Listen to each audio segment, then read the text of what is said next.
Welcome to Midwest Paranormal Presents Paranormal Soup. I'm your host, Jason Bland, and tonight we have Carmen Turner-Schott. She is the author of Phoenixes and Angels, Mastering the 8th and 12th Astrological Houses. Yes, she's an astrologist. She's also a social worker, clinical social worker, and has had a lot of paranormal experiences. I just started getting her in her book. I haven't had a lot of time to read this week, sadly, first week of the school year for my sons. Been a little busy, but I'm really interested in this. I actually sent her an email today with my birth date and all that info she needed to see what my birth chart says. But this is really about people that have these special alignments within their 8th and 12th houses, and they have special abilities. And I really related to what I already started reading about her early childhood, of having visions of psychic dreams and stuff like that, like I did. I don't know if I line up to what she's talking about in the astrological sense, but I give my birth chart to see, so we'll find that out tonight. But we only have her for 1 hour tonight. After the World Wide Web of Weird, we'll have her for an hour, and then we're going to do open lines and extra World Wide Web of Weird, because I had a lot. I couldn't decide what to cut, so I just made it a longer World Wide Web of Weird, part 2 World Wide Web of Weird late in the show. But you can also join in during that World Wide Web of Weird extra special and call in and join the conversation. Whatever you want to talk about tonight later in the show, but tonight Carmen Turner-Schott will join us after the World Wide Web of Weird. We've got a lot to get to, so let's go ahead and get rolling on into it.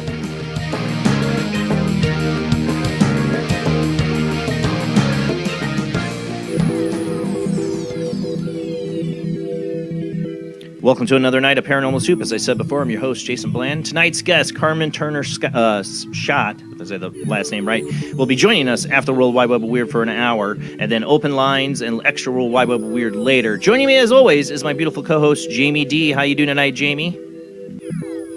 Doing well, thank you. Ready to get in some astrological? I am like the most my wife knows a lot on it, but she's more into the rock stuff. You know a lot more on the astrological stuff. I am a dummy. I am a big dummy when it comes to astrology. I'm a Gemini. That's what I know. It's gonna be a fun show. Yeah. I'm interested in it. It's not that I'm not. I'm just dumb to it. Like, I'm really interested in it. I just can't. How you guys memorize this stuff? I have no idea. There's a lot that's confusing to me. So. Right. Joining me from St. Augustine, Florida, Rob Autry. How you doing tonight, Rob? Doing mighty fine, I guess. Ready to talk extra weird tonight later in the show? Yeah, I didn't get to see Weird Wednesday. I'm back in the we have Rob and Jamie's show Weird Wednesday every Wednesday night. I'm back in the school year, so I'm missing it. I missed it completely. Sometimes I catch the beginning and then I am out, but this time I totally missed it because I'm back up at 6 a.m. every day. Yay, like tomorrow. Fun of the school year. Well, we got a lot of weird to get to, so let's go ahead and roll into the World Wide Web of Weird.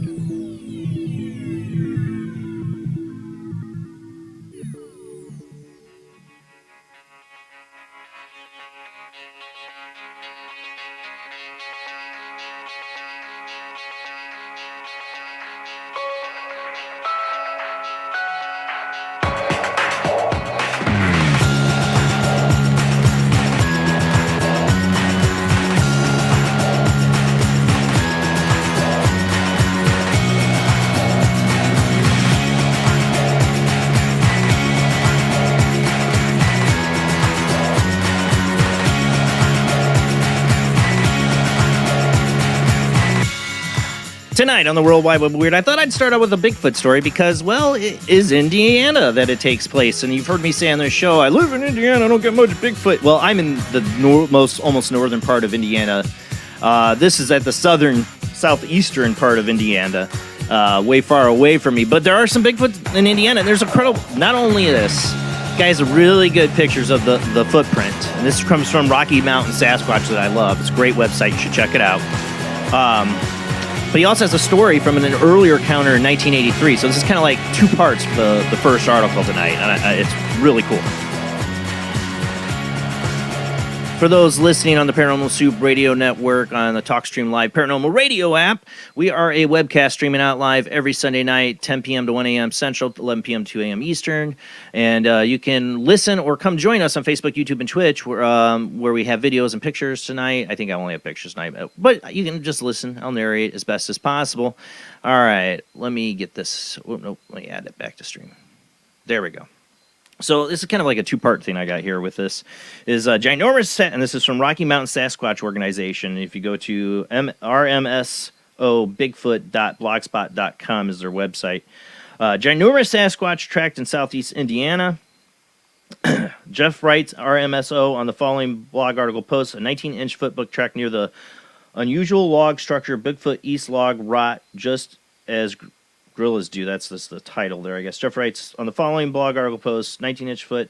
Oh, no, that's just what it repeats. Oh, this is their Q&A. So he gets this picture in this area. What I found really interesting is they have another article kind of goes with it, where back in 1983, this guy actually had an encounter in the same area. Whoops, I get the wrong article. I keep trying to pull up the right article here. Here we go. The other article is titled, Alerted by Terrified Horses, an Indiana hunter is confronted by a very large ape-man creature. Jeff Adams writes, RMSO, my encounter started at 8 a.m. back in 1983. We lived about 500 yards from two sets of woods owned by three different landowners. One set of woods was about 400 yards long by 400 yards wide. A female neighbor owned these woods. In the middle of these woods was a pasture field that she kept 4 horses in. In 1983, I was a 7-year-old. I loved hunting and exploring on occasion. I was out squirrel hunting. I was in the woods for about 10 minutes when I saw the first squirrel. I stalked it, and I finally treed it. Got it with a single shot. Yeah, he goes on. I'm gonna skip forward here. I looked around for about 30 minutes. Everything was back to normal. He had heard a bunch of noises. Actually, this is a really long one. I don't know if I have time for all this one. I'm going to sum it up. So he's like hunting squirrels in here. And you should read this article because I realized this one's really long. He's hunting squirrels and he runs across this creature, like 8-foot tall, hairy man creature. And like literally he has to throw one of his dead squirrels as like, here, take this and go. It's a really creepy encounter, and like they like follow each other. He sees it, and now many years later, he's back in the same area, and he finds that footprint. It's like 19 inches long. You know, I've always thought, in Bigfoot, Indiana, there's some places I could see maybe possibly being Bigfoot. They don't give any specific area I've seen in this article. It seems like it's private land somewhere in Indiana, southeast Indiana is all they tell you. But man, look at those. I mean, it could be completely fake, but for the amount of pressure to push down, it would have to be like standing, like when you go do a mold like that. Yeah, that thing's huge. You think there'd be some other type of movement or something else, unless like he just stood there and yeah. I mean, could he have had this encounter that he tells in 1983 and he wanted to fake something later? I hope not. You know, I don't know. I couldn't tell you if that was fake. Hopefully they did plaster molds of it and somebody can get a look at it. But the problem is, you know, it seems like we don't know exact area. I mean, I'd love to know if there's a place in Indiana where there's possible Bigfoot, because it's a little bit closer for me to drive. You know, I'd love to go check it out. I've never got to go Sasquatching. Probably be about the same as me fishing, where I don't catch anything. You know, that's probably the deal. Yeah. All right, let's move on to the next one. And I got one later that just came up today. I saw about a wild man that somebody took a picture of in the woods. The extra later in the show after our guest tonight. All right, so we got another Bigfoot one. Possible Bigfoot pictured after dog goes crazy and weird skunk smell fills the air. Man thinks, this is from the Daily Star, man thinks he might have run in with a Bigfoot while in the woods with his girlfriend. He said a weird skunk-like smell filled the air before the dog started acting crazy. A bloke thinks he might have snapped a photograph of Bigfoot after some strange events in the woods. Samuel Polshuk shared the image to the Bigfoot Believers Facebook group, explaining they were taken on top of a cliff in Tucker County, West Virginia. Not sure if this is what I thought it was, he said. Samuel explained that that his pet dog was acting really strange and there was a weird skunk-like smell in the air before he spotted what he suspected could be a Sasquatch. What's interesting is I didn't get a chance to read the whole article because it's too long. For the other one, the guy in 1983 in Indiana, he said it didn't have a smell. I've heard that before. A lot of times you hear always the smell, but sometimes I don't. Many people came to claim across Bigfoot reported a similar smell. In fact, some part of America, the beast is referred as the skunk ape. Zach Hale, a producer on a TV show Expedition Bigfoot, described it. Oh, I don't need to know all that. Samuel's image, here we go, shows a dark brown and black shape peering over a rocky outcrop on top of a mountain, explaining more about his encounter. He said in the comments, "My girlfriend and I were freaked out and wanted to get out of there." See, I think, like, if you zoom in, I don't know if I had a second photo of this zoomed. Yeah, it could be a guy. Doesn't it look like it could be a guy in a ghillie suit? Which is creepy, too. Imagine, I mean, if you're in the woods and you're being stalked by some guy in a ghillie suit, I'd be just as creeped out, maybe even more, because at least Bigfoot usually, in most encounters, walks away and disappears. But a guy in a ghillie suit, I don't know what he's up to. He totally looks like a guy in a ghillie suit. Or That's he's what got I like, thought. some sort of camouflage thrown over him. Yeah, I mean, it's hard to say. Good way to get shot. Mm-hmm. Yeah. I mean, two things: don't go sneaking around the woods, pretend, like fake Bigfoot, where people might be hunting, or sneak up on somebody in a clown costume. Yeah. Out, especially in shadier areas in public, I wouldn't do. Yeah, it might end badly. All right, let's move on. Yeah, you're not gonna have a good time. Yeah. All right, so I've been seeing these. I saw there's the China one for landing a rover on Mars, and it's just like a computer CGI thing, and they're all clapping in the room, and a lot of people are like, "Why are they clapping at fake CGI?" Or that's so fake. They faked the No, well, it's just that's the representation. They can't show you the landing on Mars, but it does seem kind of funny. Well, there's another one. I didn't even watch it. Yeah, well, there's another one from India, the Chandrayaan-3 spacecraft for the moon successfully landed on the moon, and this they show what looks like the real moon, but there's this totally really fake like spaceship coming down. And here's the article. There was a much to celebrate in the Indian Space Research Organization yesterday when the single came back to say that the Chandra 3 spacecraft Vikram lander had successfully touched down near the lunar surface pole, a complex maneuver that has now opened up a whole new area of the moon for exploration. Suffice to say, a new news brought about celebration across the country, and you see like some guy, I think is the president, going, yes, thank you, yeah, and all the other people clapping, and it's this fake CGI thing coming down. But everybody's like on the internet, says, "Oh, that's so fake. They're faking it even now, and it's not even good." No, they're like, they don't have video camera of it coming down. They have like a CGI representation for their visual command. They know it's not real coming down. They said the signal, but I've been seeing these go around. It's like, we can't, my son today goes, "Oh, we never landed on the moon." I'm like, "Oh God, I don't know." I'm like, oh, he's turned into a little cynicist clone me. I'm still up in the air. I want to say, yes, son, we definitely landed on the moon, but sometimes I wonder.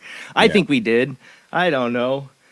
But man, it's like nobody's gonna be able to do it like right now. Everybody, I mean, look, China, Mars, and I mean, when China landed their thing on the moon, we were on the show talking about how people are saying it's fake. I mean, when we landed on the moon, we saw a simulation. We didn't see, they didn't have like another ship went ahead of time and they had the video cameras out there, Yeah. I don't want to get into that debate. I really don't. Because I already ditched it from my son. We're not going to get in. It's too late for that. All right. Yeah. Let's move on. I won't say we didn't land on the moon, but we probably did. Some people are really trying to land on the moon. Russia. Russia Luna 25 probe destroyed as it crashes into the moon. The Russian space agency has been attempting to become the first to land a probe on the moon's South Pole. That's where the one in India landed, was the South Pole, and that's first for anybody. And so Russia was trying to get there too. There's Be four fair to right say, now, Jason, running to there because they want that ice. Yeah, I mean, if you're going to set up a moon base, that's where it's going to be. The next, what the The next wars could be fought on the moon. The latest mission, which is aimed to land a probe on the moon's south pole for the first time, had been a risky endeavor from the outset. This area of the lunar surface is of particular interest to scientists because it thought to be home to a frozen water and precious elements that could one day sustain human bases. As the probe neared its destination on Sunday morning, however, all contact was lost. You know, it's funny because we had, months ago, the one guy that was like head of the agency for whatever they called it for Russia, for their space agency, who said we never went to the moon. Yeah. He was a former head. You know, saying, and here they're trying. And remember, we covered Israel tried to land theirs and didn't. You know, but yet we did it over 50 years ago. And multiple times. I think we did. I don't know. God bless it.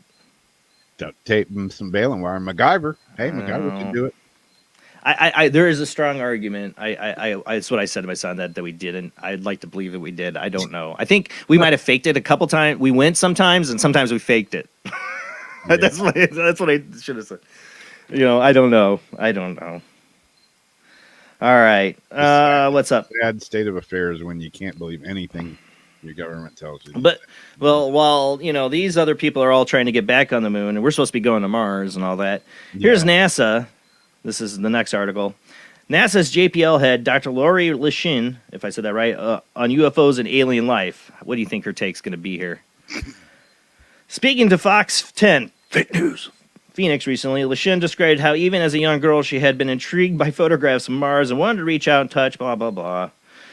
And she goes on about her biggest ambitions. But here, I want to just skip ahead to her comments. As recent of UFO hearings, Leshin seemed to be less enthusiastic.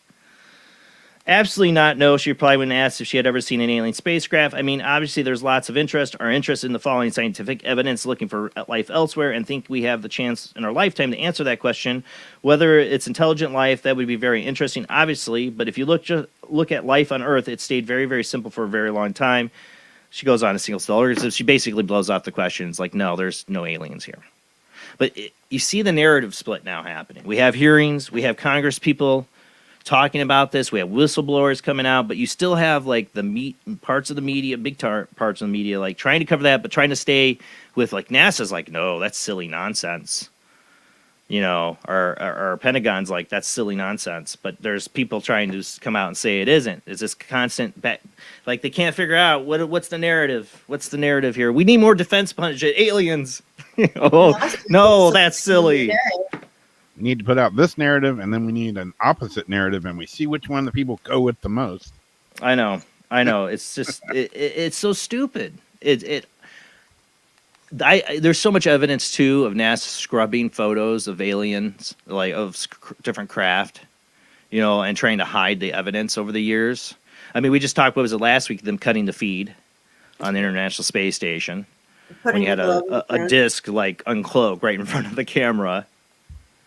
You know, I bet the aliens, let's go mess with NASA again and make them turn off the feed. Exactly. You know? Or China and their spacecraft that they've reverse engineered maybe, or Russia, or who knows, because that's what it is, right? It's just Russia and China's advanced technology we don't have, right? That's where I feel like they're going to turn this to. Yeah. Speaking of the hearings, things aren't going so well. Called this, right? Remember? Roadblocks could make further UFO hearings impossible. Last month's subcommittee hearing on the topic of UFOs certainly brought some interesting claims to light, including those of David Gersh, who maintained that the U.S. government had found non-human biologics at a UFO crash site and had been covering up evidence for years.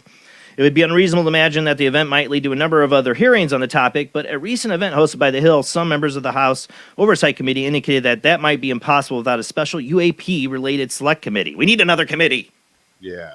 We need another committee. That's your bureaucracy at work. Hold on a second. And another car wash and another bank. Yeah. We need another committee, and we need the funding for it. You know, that's money. We're running into a lot of roadblocks there, and there's a problem with this whole thing, said Representative Tim Burchett. It just creates more and more conspiracy theories because our federal government is so arrogant and so bloated, and they just they'll just run out the clock. Yeah, that was my prediction. What else is he? According to the Representative Jared Moskowitz, as you say it, however, the topic of UFOs has at least been seeing more attention, more even than the major political issues concerning Biden and Trump. Yeah, because we don't care about those farts. I hear from more people on the subject than anything else, he said. Not that Trump indictments, not Hunter Biden, they are talking about the UAP hearings because there's a great interest in the government transparency issue. And on JFK, assassination, and there's a lot of things we wanted transparency on that are not. They promise and they just, like I said, delay it. And at the same time, they're getting, well, there might be aliens, so you better give us that military budget because the Ukraine thing's falling apart. People are getting sick of endless wars. Got to have a new thing. Project Blue Beam, right? No, I don't know. Later tonight, I'll have an article after our guest tonight when you open lines about ex-CIA analysis who says aliens are coming by 2027, and they have human genetic.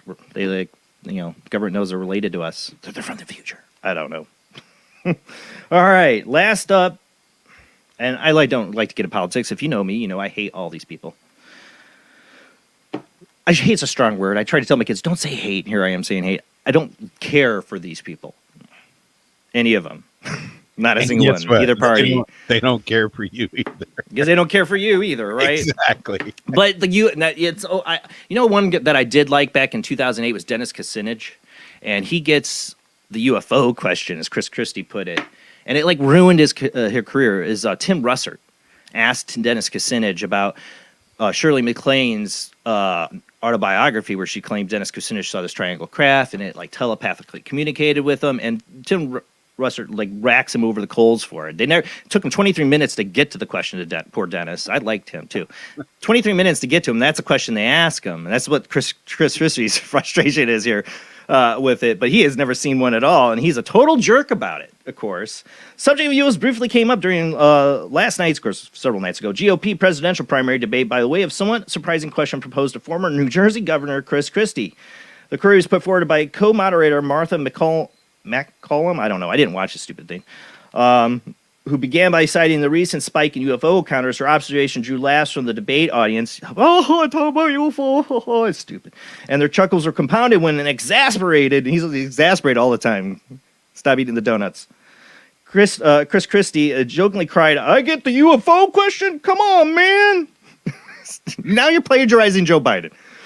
Despite the crowd's growing amusement, McCollum pressed on, noting that we've been hearing lots of testimony in Congress and people are talking a lot more seriously, and we're hearing that things are going on that people are not even aware of.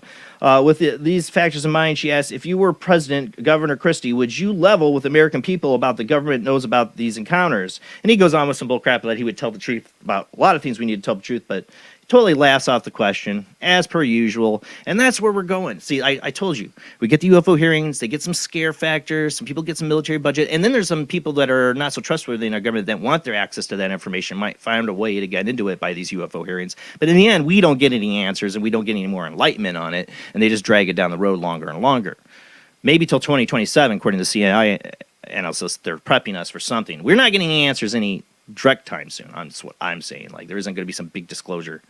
I doubt it. I doubt it, especially with people like that, that just laugh it off. Because there's so many people that are dumb to this that are in our government. They're like, that's crazy talk. That's just crazy. They've never had an encounter. They don't believe people when they do. Or if they have, they're too chicken crap to say anything sometimes because they don't want to ruin their image. Look what happened to Dennis Kucinich. Just totally, railroaded his chances in 2008. Poor guy. But it's, I get the UFO question. Yeah, I think you all should get the UFO question. You should all get, are we going to do lockdowns again? Question. I think you should all make sure you're going to stand against vaccine mandates. I think I want to hear about corporate capture of our agencies. How are we going to get jobs back in this country? How are we going to stop BRICS from happening and destroying our dollar? Important things that none of these dumb butts will talk about. And none on the other side either. We're screwed. That's your pessimistic take from Jason Bland on politics. That's why I don't do a political show, because everybody hates me when I do, because I don't like any of them. There is one I like. I know I've mentioned it before. I won't get into it, but not a part of any of these jokers. And I'm just tired of them bringing up the UFO question in these debates, and everybody gets their chuckle and their laugh, and they run a headline on it, and he's the unlucky one that got it, you know. And they ask the guy has literally no chance of winning. Yeah. Literally. I mean, at least another one that had no chance of winning, Mike Pence, ask him. He was at least was a vice president. He had some maybe teeny access or something. No, not at all. Probably not. But ask DeSantis, ask Ramaswamy. He gets a question, they blow it off, they chuckle. You knew this guy was going to be a jerk about it, and I think that's what they did. They do it on purpose to make the laugh. Of course. Because they're done with the hearings. This is what I'm telling you.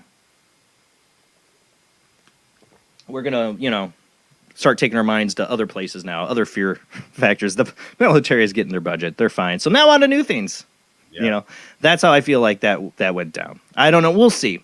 I think this UFO question should come up there. I think it is an important one. People are like, oh, why even bother making that UFO question? We got important things. We do have very important things. I would definitely ask before I'd ask the UFO question. But I would ask the UFO question.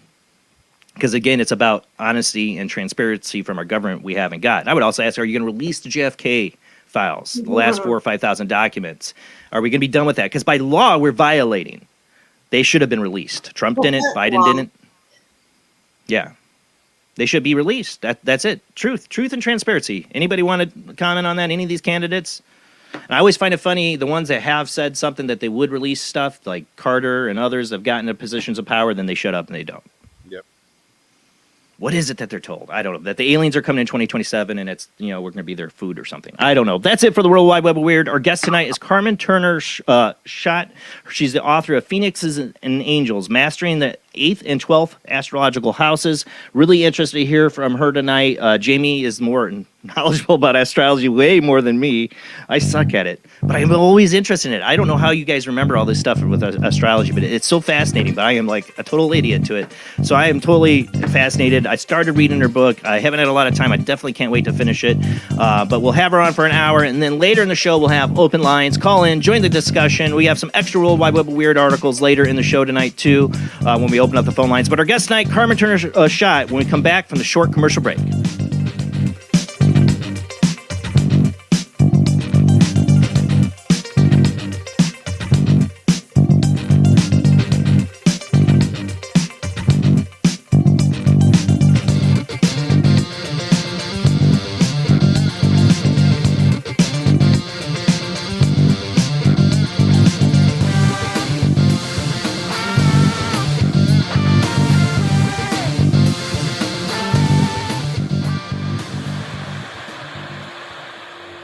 Join us every Wednesday night at midnight Eastern Standard Time for Weird Wednesday, the live stream, with your hosts Jamie, the Living Dead Girl, and Rob, the Phantom, where we'll talk about all things paranormal, including zodiac, astrology, tarot card and oracle card readings, live ghost boxing and spirit communication, where we'll do Voices from Beyond, the Cold Case Files.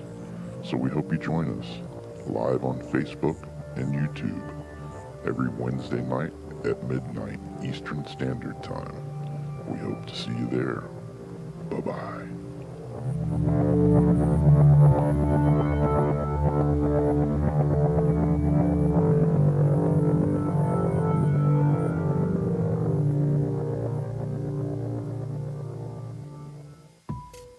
Since 1948, Fate magazine has brought you reports of the strange and unknown, all of them true.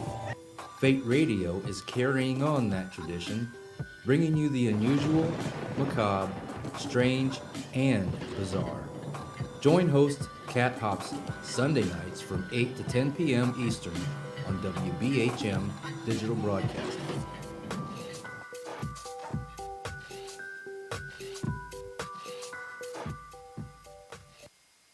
Of the second kind, physical evidence of a UFO. Close encounters of the third kind, contact. From Steven Spielberg, the director of Jaws, comes one of the most ambitious and unusual films ever made. And what you will see has never been seen before. It's a cosmic mystery crossing what many scientists believe will be the next threshold of human experience. is called Close Encounters of the Third Kind. It begins in an Indiana town and leads to one inescapable conclusion. We are not alone.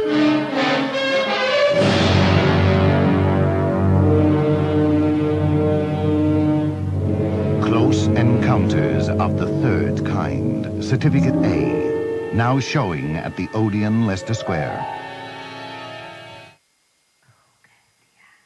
The international chart-topping, Haunted Horror of Haverfordwest has been described as terrifyingly real, a must-read, shocking and chilling brilliance, genuinely worrying, utterly frightening. Don't read before bed. Described as one of the spookiest writers out there, best-selling author G.L. Davies presents Haunted Horror of Haverfordwest, the true paranormal account that is shocking the world. Dare you enter? Dare you read? Haunted Horror of Haverfordwest is available on Amazon, Barnes & Noble, Kindle, and wherever books are sold. Pray you never have to live there. This is the sound of a space clock aboard a U.S. satellite 180 miles above the Earth. No one winds up this timepiece. It's powered by a tiny battery, a battery that delivers power for years without replacement. Now the same type of battery, the Duracell battery, can bring new reliability and long life to your battery-operated equipment. Radios, cameras, toys, all run far longer. Duracell batteries, the long-distance power cells, outlast any ordinary battery. The same type of battery that keeps space clocks running for years can bring long life to anything powered by batteries. Dura, as in durable. Cell, as in power cell. The Duracell battery, made by Mallory. Are you intrigued by Paranormal Talk Radio? You'll love the new Paranormal Radio app from Talkstream Live. You'll find a great selection of talk shows covering UFOs, ghosts, strange phenomena, and much more. Download the Paranormal Radio app now and start listening to the very best in paranormal talk entertainment, including the network you're listening to right now, the Paranormal Radio app, free in Google Play and the iOS App Store. Switch to DCS ranging. 240, nominal to profile. We're in the pipe. 5 by 5.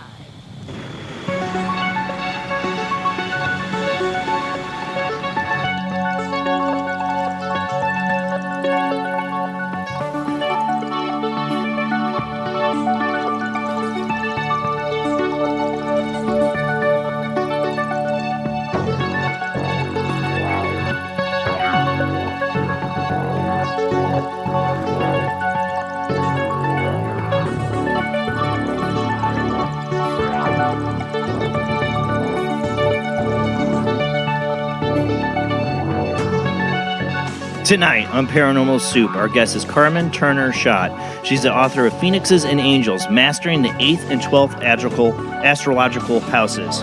Carmen is a practicing licensed clinical social worker, astrologer, writer, and teacher with a national and international clientele. She has been working as an astrological counselor and with victims of trauma for over 25 years. She completed her master's of social work degree at Washington University in St. Louis, Missouri in 1999. Carmen has been researching the 8th and 12th astrological houses for the past 25 years. As an 8th and 12th house person herself, she has personally experienced the energies and lessons of these two very spiritual transforming houses. She has presented astrology workshops for the Association of Research Enlightenment throughout the years and teaches a variety of spiritual development classes. She's published an author of The Mysteries of the 12th Astrological Houses, Fallen Angels. And also, we'll talk about Phoenix and Angels tonight that I've been just started. I wish I could have got further into the book. It's been a busy week, but I love getting into these topics of astrology. I just feel so stupid to them. Jamie amazes me with what she posts and knows about astrology. And other guests I've had on, Jeff Harmon was incredible many years ago on astrology. It's something I want to know. It's like math. I suck at it. But it's so interesting. Tonight, we only have her for an hour, so we want to get rolling into it. And later in the show, we'll open up the phone lines. We got some extra World Wide Web of Weird, and we'll just talk about whatever you guys want to talk about. We've got a lot to get to, so let's go ahead and get to our guest.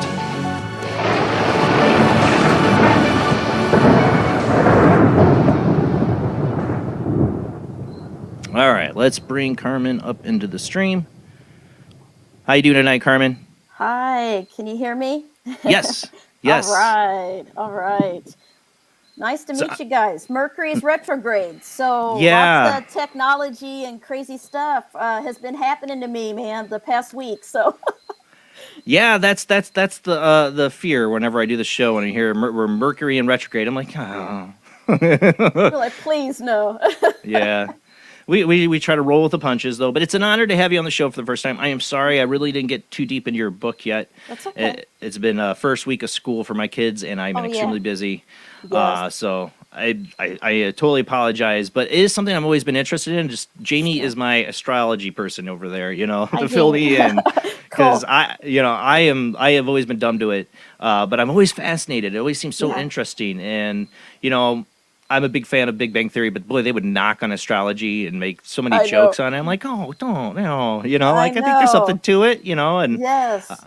So what brought you? One of the things I'm interested in is that you talk about a lot of your childhood experiences. I've had all my life childhood weird, crazy paranormal experiences, and you seem to speculate that, or the premise of your book is that certain people, certain signs within these 8th and 12th houses have these experiences as children.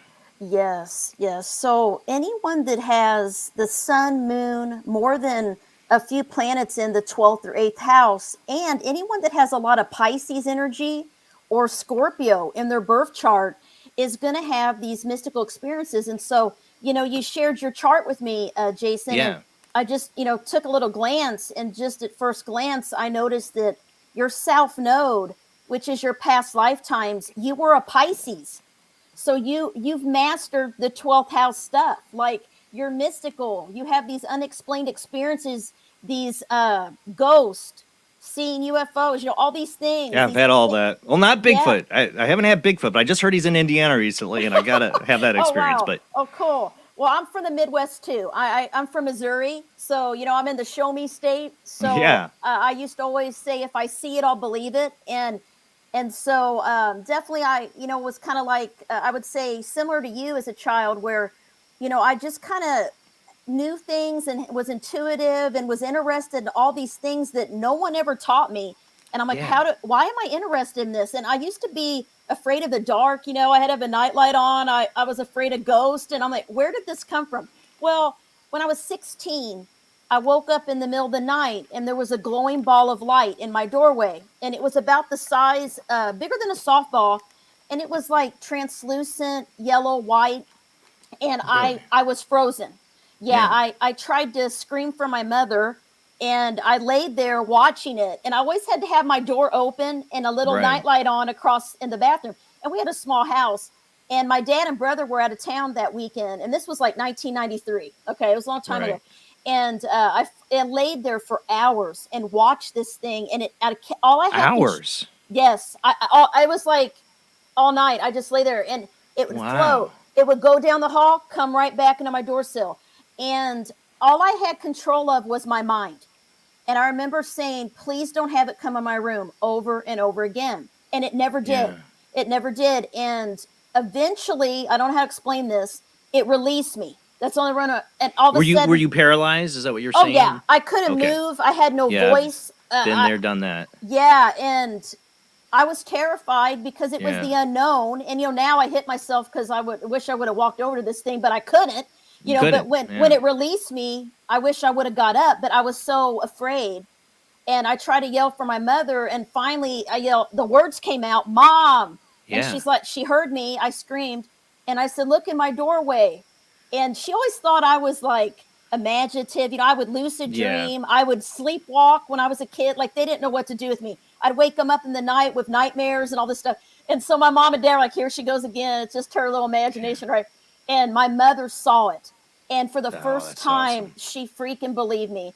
And she That's said, awesome. I see it. And I said, what is it? She said, I don't know. And she started trying to rationalize it, right? Like, Right. it's a lightning bug. I'm like, no, it's huge, right? And then she's like, maybe someone's shining a flashlight in. I'm like, Mom, it has form. And so we're like yelling back. And then she's like, just go back to sleep. Right? Oh yeah, sure, Ma. Sure. I'm like, what the heck? So she like, I'm like, you go back to sleep. yeah, right. How do you go back to sleep? I'm like, what a crazy thing, right? And she did. She just like, I laid there watching it until I passed out. And the next morning I was in the kitchen and she looked at me and she said, that was not a lightning bug. I don't know what that was. And she was a little bit afraid. Yeah. And I always was different, but it was the first time I saw something with my eyes, because I used to always say, if I see it, I'll believe it, right? That was my thing. If I see it, I'll believe it, because when you experience something, no one can convince you otherwise, because you know what you've experienced. And so after that, I was open-minded. And what it did was, honestly, after I saw that orb, I started researching orbs and angels and spirit guides and all this stuff. I got my first book about astrology that year. And I realized I started doing my charts, started teaching myself how to do charts by hand. Yeah. Back then we didn't have computers or anything. I could pull your chart up in 2 seconds. In those days, you had to draw it and you had to know it and do the longitude, latitude, look everything up. And it was a lot of work. And I taught myself the basics, and I started realizing, wait a minute, I'm like I am because I got these planets in the 12th and 8th houses. And all of these books I would read were scary. Like, oh, you might, have someone die close to you. You might see ghosts. You might, have empathic abilities and dream deeply and all this stuff. I'm like, that's me. I said, oh my God, this is so accurate. So I wanted to learn it. And to me, it became my passion. And I started practicing on friends and family, doing their charts, learning about things through college, through undergrad. I would do charts for free. I'd meet people, students, and just practice like counseling. And I was already majoring in psychology and all that. So I'm like, this is just a tool that can help me help people in a deep way, and people like me, because they made fun of me. I remember my senior year, I played basketball and everybody knew, oh, Carmen saw an orb, oh, she's, and my mother told them, hey, I saw it too. And for the senior good gag, for Mom. yeah. And for the senior gag gift, they got me a box of the alien figure from the movie Alien. That's what they gave me. And they would make fun of me all through high school. Yeah, I was made fun of in high school, even by friends. Oh yeah, you believe in this stuff. Oh yeah. But yeah, I got lucky early on. I was 4 or 5 years old with my cousin Phil, who was about only a month younger than me, and we saw a green floating head that flew through the room, screaming and wailing. And years later, I asked him about it. And he thought it was a nightmare, and then I was like, no, I was there with you. It's just to confirm it in my mind. I saw this. I saw a lot of other stuff since then. Yeah. And but it's good when you have somebody that you can turn to, like that person saw it too. Well, it's nice to have validation that because until someone experiences something, they don't believe it. And I had some friends in college. I remember this because they knew I was open to this stuff and I believed in all these things. And I had 3 guy friends that shared a room in the dorm. And I'll never forget this. I was like a freshman I was a sophomore. And one night, it was a weekend, nobody was around campus, it was just like them and me. I was up on the 3rd floor, and apparently the one guy woke up and they saw like this figure. And they said that, and I'll never forget this, they told me it looked like the thing from RoboCop. I don't know, this is what they told me. And they all like 3 RoboCop, or it looked like the ED, whatever, the not robot. RoboCop, Terminator. Terminator. So it looked like the Terminator? The thing that moves, what's it called? They said it was that thing from the Terminator. Oh, the liquid. The T-1000. Yes. Liquid metal Terminator. Yeah. They said that they all 3 saw it, and they were so freaked out. And these were like one was very Catholic, very religious. The other was very, very Baptist and religious. Yeah. And they came up to my room and wanted to stay and sleep in my floor. I will never forget it. And they saw something. And and they knew I would believe them because they knew. I've had people call me in the dead of night when stuff has happened. People I haven't talked to in years. Yeah. Find my number to find me or whatever. Like I had one That's person nice. was literally in a hotel down in Tennessee with a bunch of construction workers. They were sharing a room, and they had all this crazy stuff happen. He called like 3 people that night, and he got a hold of me in the morning. Nice. But he trying to get my number. And I only Yeah. met him a couple of times, but he just heard that I was the guy, to That is call, so cool. to talk about this. Exactly. Because, even like, people, I've had all kinds of experiences. I mean, I can talk about them, but the paranormal, it's when you have something happen, it's nice to connect. So it's great, now that you're doing this show and everything. And, and I'm looking at your chart, and you're born with an awareness of these spiritual things. So you've been very spiritual. You've been a seeker of knowledge and stuff. But guess what? You and I have similar soul mission. So like your South Node is in Pisces in the 3rd house. That means in past lifetimes, you were all about communication. And what came to me is you're a seeker of truth. That is what came to me when I looked at your chart. And you communicated, like you already did radio. You already did all of these things, writing, teaching, learning, spreading knowledge. And so you're natural, your voice, using your voice to share things, your knowledge, because you're a knowledge seeker. You're Sag rising, you're a Gemini. Geminis, you're intelligent. You like to learn things. You're sarcastic, witty, highly intelligent. Like you get bored easy. You like to research and learn all these different things. And so this lifetime, you're still doing that balance between the mystical and the practical world. Like you got one foot in the mystical, one foot in the practical, because your identity is in the marriage house. So you're meant to have a partner. You're meant to maybe have a family, like you're talking about. You have kids, and Yeah, so I do. And you have a passion. I have a great wife. I have a great wife that, I knew the moment I wanted to marry her because we were both into this stuff. We were both open and talking about it. That's really cool. And so you're still here to a seeker of truth, a seeker of knowledge, and spreading knowledge to people. So you've already been doing that in past lives, and you carry that over in this life, and you do a lot more research and stuff. You've already been a communicator. You're an excellent communicator. You're kind of born with this skill of talking and sharing knowledge, right? And opening people's minds up to challenge their beliefs, because your North Node is in the 9th house of beliefs, religion, philosophy, and all of these, things that make people question, what is the truth? What is real? And so that's kind of your soul mission, and you're doing it. You're meant to be a Virgo, which is communicate, talk, teach on a practical level about things. So I never seen your show before, and I was watching and pulling up, different things in the news and articles. That's so Virgo North Node. So like you're in your soul mission. You're doing it. It's really cool, and you have a very empathic nature. You're very sensitive. So like I would tell, you got Neptune in your 1st house, close to your ascendant. That makes you a very vivid dreamer. Probably. I don't know if you dream things that happen. When I was a kid, a lot.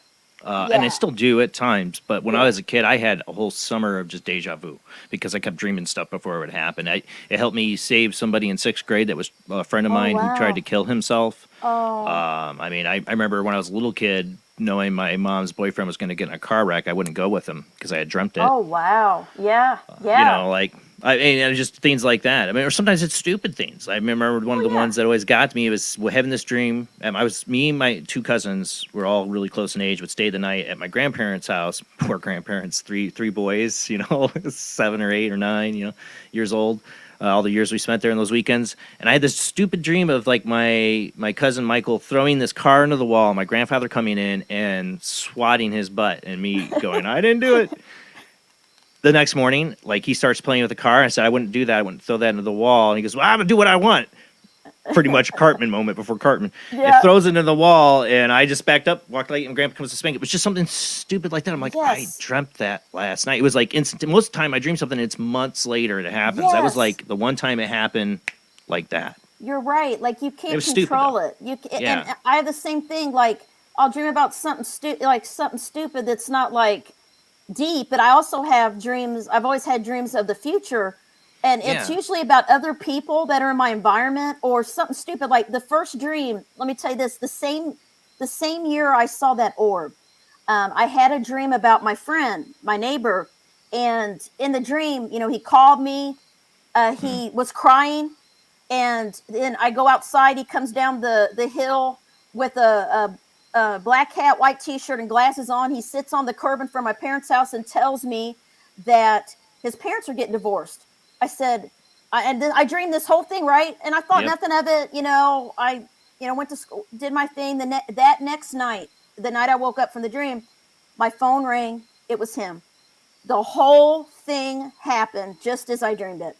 And when he came down the hill, I'm like, oh my God, I dreamed this. And I said, I dreamed this. And he's like, what? I'm like, I dreamed this exact thing last night. You called me in the dream, and I hugged him, and the whole thing happened. So after that, I started really getting into dream research, dream symbols, all of this, because that's kind of what my abilities was dreaming. And I couldn't make it happen. Like you said, sometimes I'll just know, hey, I'll tell somebody, you're going to get a new job. I had a dream you got your hair cut and this and that. I'm like, oh, you're weird. And then when it happens, they call me, oh my God, you told me I was going to get you. I said, I told you. Like, I know my symbols now, right? When I dream something, and I've just spent my life studying dreams and all these things. But what I love about astrology is that it's energy. Everything's energy. And I just like it because it validates what people already know about themselves. So I'm not making up something, you know what I mean? When I tell, how did you know this? Like, I meet people all the time and I do their chart and they'll cry or they'll say, oh my God, how did you know? I'm like, it's the map of your soul. It's science, it's energy, right? And I'm not making up anything. I'm not channeling, nothing like that. It's very scientific tool. It's kind of like any therapy tool, Myers-Briggs, 4 lenses, there's all these things that, cognitive behavior therapy. There's all these things that counselors and people use to heal and to get to know themselves, right? Personality tools. This is the deepest thing you can do, like to know your own chart and know other people's chart. It's your destiny. Like everything about you is in it. This is a fascination I've had since my childhood because of these experiences. Yeah. Because about time and destination, and destination, like predestined. Is everything predetermined? I mean, I'll give you an example. So one of the things I thought might have answered that question for me later in my life is when I first started dating my wife, my best friend at the time was like, who is this guy? Who's this guy that's my best friend? He would never get married or get this serious with somebody. Before he got to know her, discounted her and was trying to lead me astray. And I had this dream that this girl calls me. I forgot what her name is now, Jennifer or something like that. She's like, hi, you should come down and party with us at this place, blah, blah, blah, blah. And I'm like, and in the dream I go, I've dreamt about this before. And that's one of my clues. Wow. Yes. Okay. So, but I say this to her. I don't tell her about it. I've dreamt this before. I go, put Chris on the line. And she goes, what? I go, I know Chris put you up to this in the dream. And in the dream he talks and then he listen to this. In the dream, he convinces me to come out. Just hang out. And I do. And it's like all these events happen really fast in the dream that are bad. Like my girlfriend's future wife finds out, we break up, and it's just bad.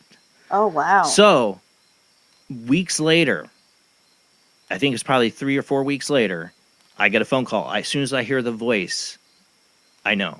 Yeah. And she's saying, you should come down to the club. I'm going to stop you right there. Chris put you up to this. Put him on the phone. And then I told him, I know what you're trying to do. I'm not the guy you think I am. I'm no interest. I told you I have somebody. I'm, like, stop trying to mess around. I love my my girlfriend at the time. And I'm like, we're getting married. Get over it. Stop trying to screw around with me. Oh, dude, just want you to come hang out. I'm like, no. And I hung up the phone. Yeah. And it changed time, right? Yes. If I saw the future, because I've seen things that come true. Like I always asked myself as a kid, could I change it? Yes. So this is a good thing that you bring this up because the 12th house rules dreams, and it has to do with the dreaming of the future, knowing what's coming. That levels of consciousness, that collective unconscious, where we're connected to everyone and everything. Call it the astral realm, the different realms of spirit, all this stuff. So you've already mastered the 12th house, like you're a fallen angel. You're a Pisces South Node. So you're a dreamer. You have these abilities, and they're spiritual gifts that you carry over into this lifetime. And this is my belief. This is what, for my research, I've been researching people with your node and you're in different things in 12th house, 8th house for many years. And the cool thing is that what I realized, and this is for my own dreams, is that I'm not meant to change anything. Like when I dream, and same with you, like you'll get a glimpse of the future. And there's like a saying that nothing happens in the real world until it happens in a dream. And I thought that was cool. And I'm like, oh my God, that's true. Because I've dreamed of natural disasters before they happen. I dreamed about 9/11 for a year before it happened. Multiple dreams. I didn't dream about it, but Yeah. people really close to me, including my wife and my cousin Phil, that was a really good friend at the time, and my mom and them. I had talked about terrorist attack on this country happening. It was going to happen. You know, I was talking about planes hitting buildings and stuff like that months before it happened. But it wasn't. Yeah. I don't know if I dreamt about it, but I was just seeing the signs on the wall. You know, what was going on in the world. Like knowing, that's the Pisces, an inner knowing, just an intuitive, empathic, sensing energy, feeling things. And what I realize is I'm not meant to change stuff. Like I'll get a glimpse of it. Sometimes it's in advance. And what I try to do is try to reach out to that person. I don't always tell them about the dream unless I know they're open.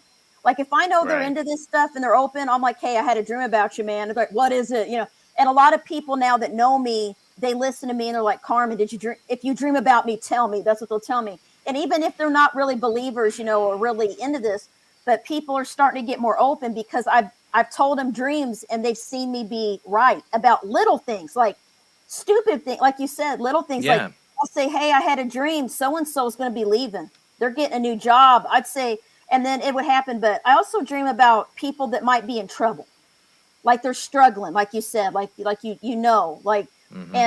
I have to be savvy because a lot of times it's people that I'm not close to that are in my environment that I can't just go up to him, it's not like a family member or somebody and a friend that would listen. So I've learned that sometimes if I have to use discernment, am I meant to tell them? And I ask myself, if I feel like a loud yes, I tell them. And I don't care if they think I'm crazy because I've had it happen where they've seen, they're like, how did you know? They'll come to me and tell me. An example that happened in college, there was a girl in my graduate school class, and it was like the first week of class. It was a human diversity class. And she was very, very super Baptist and Christian. And she kind of told a guy in class he was going to go to hell for being, I don't know, believing in something or that wasn't Christian, right? Yeah. And I said, like having his own cultural faith. Yeah. Yeah. And he was from Japan. This is diversity class. Yeah, right. I mean, come on. And I looked at her, I'm thinking, we're in social work school. I mean, and so I argued with her about religion. And we got into, because my minor was in religion and philosophy, and I was like arguing with her, and you're not God. Who are you to judge? And I got angry. I was upset because he was very hurt. He was very hurt, and I don't like to see people hurt. So I go back to my dorm, and I had one of the most intense experiences I've ever had in my life. I mean, more so than the orb even. I went to bed and I had a nightmare about the girl that I argued with that very night. And in the dream, she was screaming and crying and coming towards me. And in the background, I saw a coffin and I saw people crying. And next thing you know, I wake up and I'm in a sweat. And I was like, oh my gosh, and I went back to sleep, had the same dream. This time when I woke up, I had I researched what's called the Hag effect. Call it sleep paralysis, call it whatever you want. I felt like something was on my chest. Okay.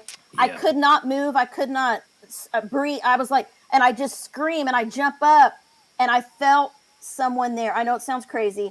Nope. And I knew immediately it was her mother. I knew it was her mother, and I can't, I can't explain it. And I knew her mother died, because in the dream. And I went back to class and she wasn't there and she was gone for 3 weeks. And I knew that dream happened, and I waited, and I went and asked the professor, hey, what happened to the girl that was in the class? I had like 3 classes with her actually. Yeah. And they're like, we don't know. No one knew. And one day she showed up and she came and she sat down next to me. And I thought, hey, I don't have nothing to lose, because I didn't think I was ever going to see her again. So I looked at her and I said, I've been worried about you. And she said, why? Real defensive. I said, I had a dream about you. And the night that we argued, and she looked at me and she said, my mother died. And she knew I knew. And she was so afraid of me for the rest of the year. And she avoided me, right? And That's then sad. something cool happened, though. Oh. We had a class together that summer called Death and Dying class. I'm not kidding. And she said, she was in a group with me and she realized I was a normal person. You know, like I was just talking about the project, you know, doing all the stuff. And she started kind of get more comfortable with me. And after class one day, she said, hey, can I talk to you, man? I said, yeah. She called me in the library. We're in a room. She said, I know you knew that my mother died. How did you know? I told no one. She said, the professors didn't even know. I said, I'm just going to tell you, you might think it's crazy. I said, I had a dream about you the night we argued. And I said, I knew your mother died. And she said, how? I said, I can't explain it, but I think that this happened to open up your mind, that there's more to life than what you believe. And her and I became friends. She came to my wedding. And that's awesome. I met her husband, and get this, he was a preacher. So, you know, so he met me and he's like, oh man, she told me about what happened. So it kind of opened up their minds a little bit. You know what I mean? That there's more to stuff. So I've had that happen where something intense happened, and then I've had something stupid, like I dream somebody's wearing the exact shirt or belt and they do the next day. You know, it's not always like something life shattering. You know what I mean? But you know what I mean? Because it's that Pisces, you know, 12th house stuff. Which 12th house rules dreams, the subconscious, the different levels of the mind. So that's where we dream things, where we lucid dream, where I wake up in my dreams sometimes, but I can't control it like very long. So then I realize I'm awake and I'm really in the dream awake, and then I panic, you know, and then I'll start like falling or something into the water, and I'll wake up for real. Because you're flying? Because you're flying? Yeah, because that's what I usually do. I usually am flying, and then if I get too much into like, I'm awake in my dream. Oh no! And then I'm awake. That's what happens to me. I'm like, oh shoot, I'm going down into the water, you know, and or I'm going up to the sky, and then I know I'm awake, and I can feel the wind on my face, and then I'll wake up. So, you know, a lot of people, Dolores Cannon, different people I study, they believe that when we go to bed every night, our soul leaves our body, and that we travel. You know, we travel. And I think it's cool because I've had experiences, you know, a lot of people do, where they wake up and see someone standing there, and then they realize it. And, you know, that's kind of like the astral realm, they call it, which people with 8th and 12th house planets, Pisces, Scorpio people, are very connected to death and the other side. And all of these mystical things happen to them because they're open to it. Their energy. They're born with these abilities. That's the thing. So in my book, I talk a lot about my research. I share people's stories that they've shared with me, people from all over the world. I started some Facebook groups back when Facebook was brand new. I started an 8th house astrology group and a 12th house astrology group. And I've been running, you know, the admin of them for many years. I got about 15,000 people in there, you know, from all over. And they post their charts, they ask questions, and they all have these experiences. They all have had these mystical, unexplained dreams or premonitions, you know, deja vus. They've seen UFOs. I've had so much of that. Have you seen a UFO? Because, I have. I've had a couple strange encounters. One where it was a big ship that flew over me and 4 other people's heads downtown Michigan City. And most of those people, after a few days, seemed like it was erased from their memory. Like except for me. I still remember it. And then there's another incident when I was camping. I didn't see a UFO, but I had maybe an abduction experience. I don't know. It was a weird experience. What's your blood type? What a B? Are you negative? Are you negative? No, I thought it was B positive or something like that. I'm so bad at it. Yeah. I just do this research when I meet people just to see. A lot of people have shared with me that they're RH negative. No, I'm not special. I'm not RH negative. No, I know I'm not. Yeah, no big deal. It's all right. But I know a lot of people are. Yeah, that they have the abduction experience. I don't think I'm a Relly or abductee. I think I had I'll just say this about the experience. The little bit of it I remember, whatever I was talking to as I was like being floated above the force, and then I was brought upon a ship. This is a dream or something that happened. Sure. Is that all I could think of is they found me. Oh, okay. And that's the best hazy part of that. And then I woke up, switched around in my tent. My boots were off, which I went to bed with them on. And then when I went out to find my friend out on this cliff early morning, we saw this huge bright light went up into the sky. Oh, wow. And that's it. That's all I know. And I didn't really think about it for years. Like I looked away from it. And then I read my friend Terry Lovelace, Incident Devil's Den. It's a great book, and it kind of woke me. His camping trip was a lot worse than mine, and and it woke me up to that memory, and it brought me back to it. Well, yeah, because I think sometimes a lot of people, I believe a lot of people have blocked out memories, from childhood. There's people that, under hypnosis, they remember these things. I took the quantum healing, the QHHT training, right? Level 1. And I was, listening to stories of, when they hypnotize people, that they would remember being, an alien or working with aliens or seeing them and, and all these different things that happen, or even being in Egypt or, these ancient cultures, where there's memories there, right? In your past soul. life memories, maybe. Yeah. Past life memories. But yes, I will share a story. I've only seen something like that once in my life. It was in 1995, and it was off of I-44 that goes through Rolla, Missouri, on the way to Springfield. I don't know if you've ever been that route down through Springfield, down to Branson, Lake of the Ozarks. I was with my friend, and it was a clear night, full moon. We were driving back from Waynesville, Missouri, to get off the exit ramp at my hometown. And as I kind of pulled off, getting ready to pull off, I was looking in the mirror again, and I saw it. And what it was this is the only way I know how to describe it. It's like the whole sky opened up yellow, and it was a saucer-shaped yellow light across the entire highway skyline hanging there. Okay. And I said, "Oh my God, what is that?" And I pull off, and my friend turns. She's like, "Oh my God!" So she was a little freaked out. I got out of the car, and other cars pulled off, and they were out. They were watching it too. I stood there and looked at this thing, and before our eyes, within a matter of seconds, it's like it was shrinking and it was gone. Boom, disappear. And I was on an adrenaline rush. I was like, "Oh my God, we saw a UFO." I went and woke my parents up. I was like, it was like 1 a.m. I went back to my friend's house. I called the police. I said, "I don't know, but have you seen any reports of something in the sky?" They're like, "Actually, yes." They did not act like I was crazy. I told them I saw something. They said, "What did you see?" And they listened. They took it down. And ever since then, I've never seen anything like it, but I will never forget it. Yeah. And I drew it like I try to draw, and it was like, it was nothing blinking lights. It wasn't metallic. It was like an orb-shaped yellow saucer hanging across the entire sky. And, and it was like, in my mind, when you're looking at something, you're thinking it's moving away. I feel like maybe it was going the speed of light. I don't know, because it didn't even, it was like, gone, boom. In another dimension. Just boom, like to a dot, like that quick. Yeah. And I mean, how many years has this been? This was 1995, and It's about the time I saw mine. I mean, I think mine was 96 when I saw the big one over Michigan City. And I remember going home,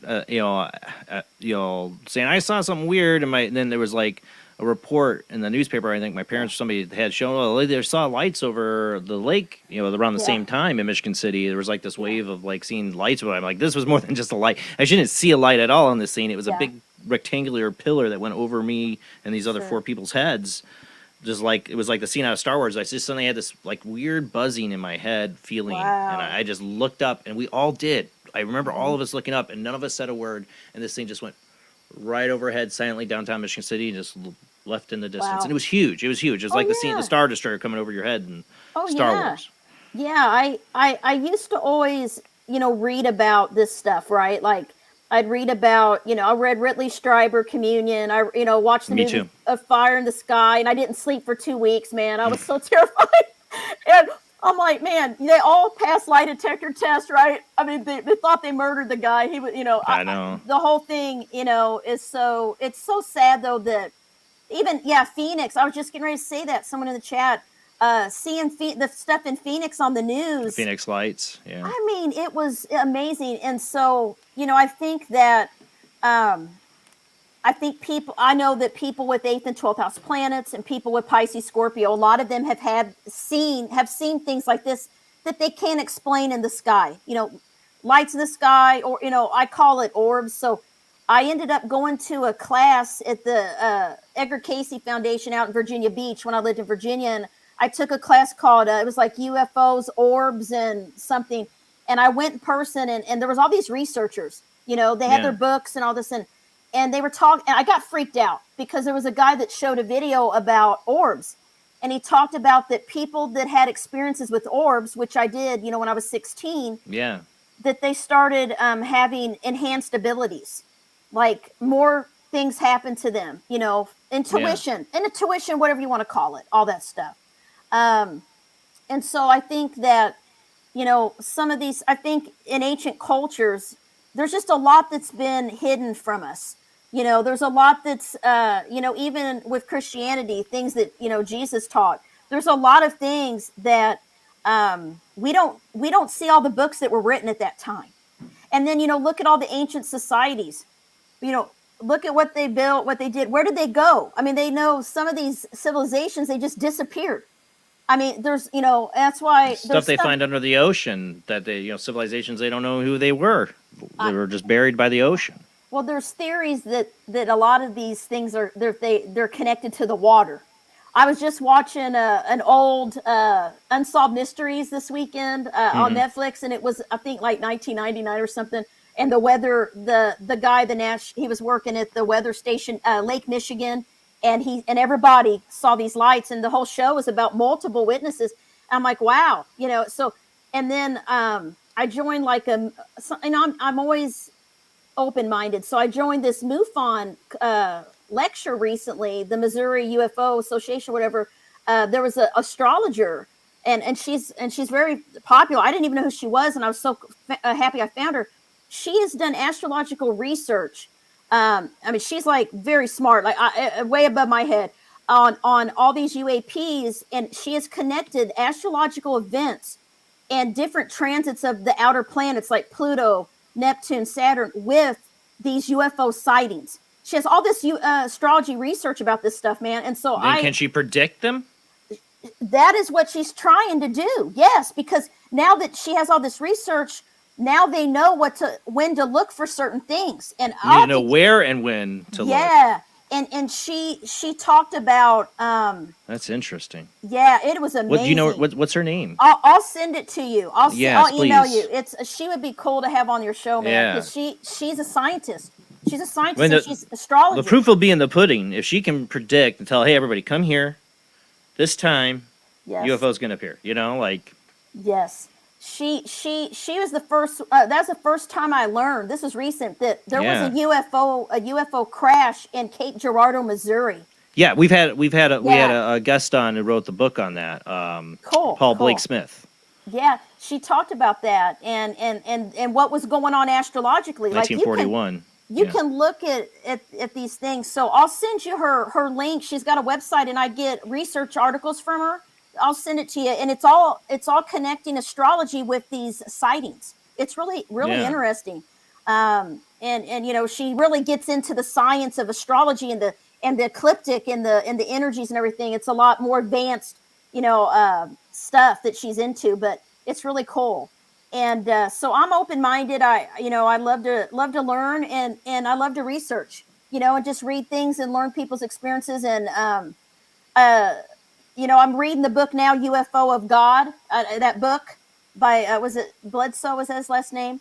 I'm not familiar with that one. Oh yeah, UFO of God. You have to get that book. I'm just starting it, but something happened to him. I don't know if it was in Italy, but he tells this whole story of what he saw and what happened to him. And I'll send you that link too. Yeah. It's pretty cool. Yeah.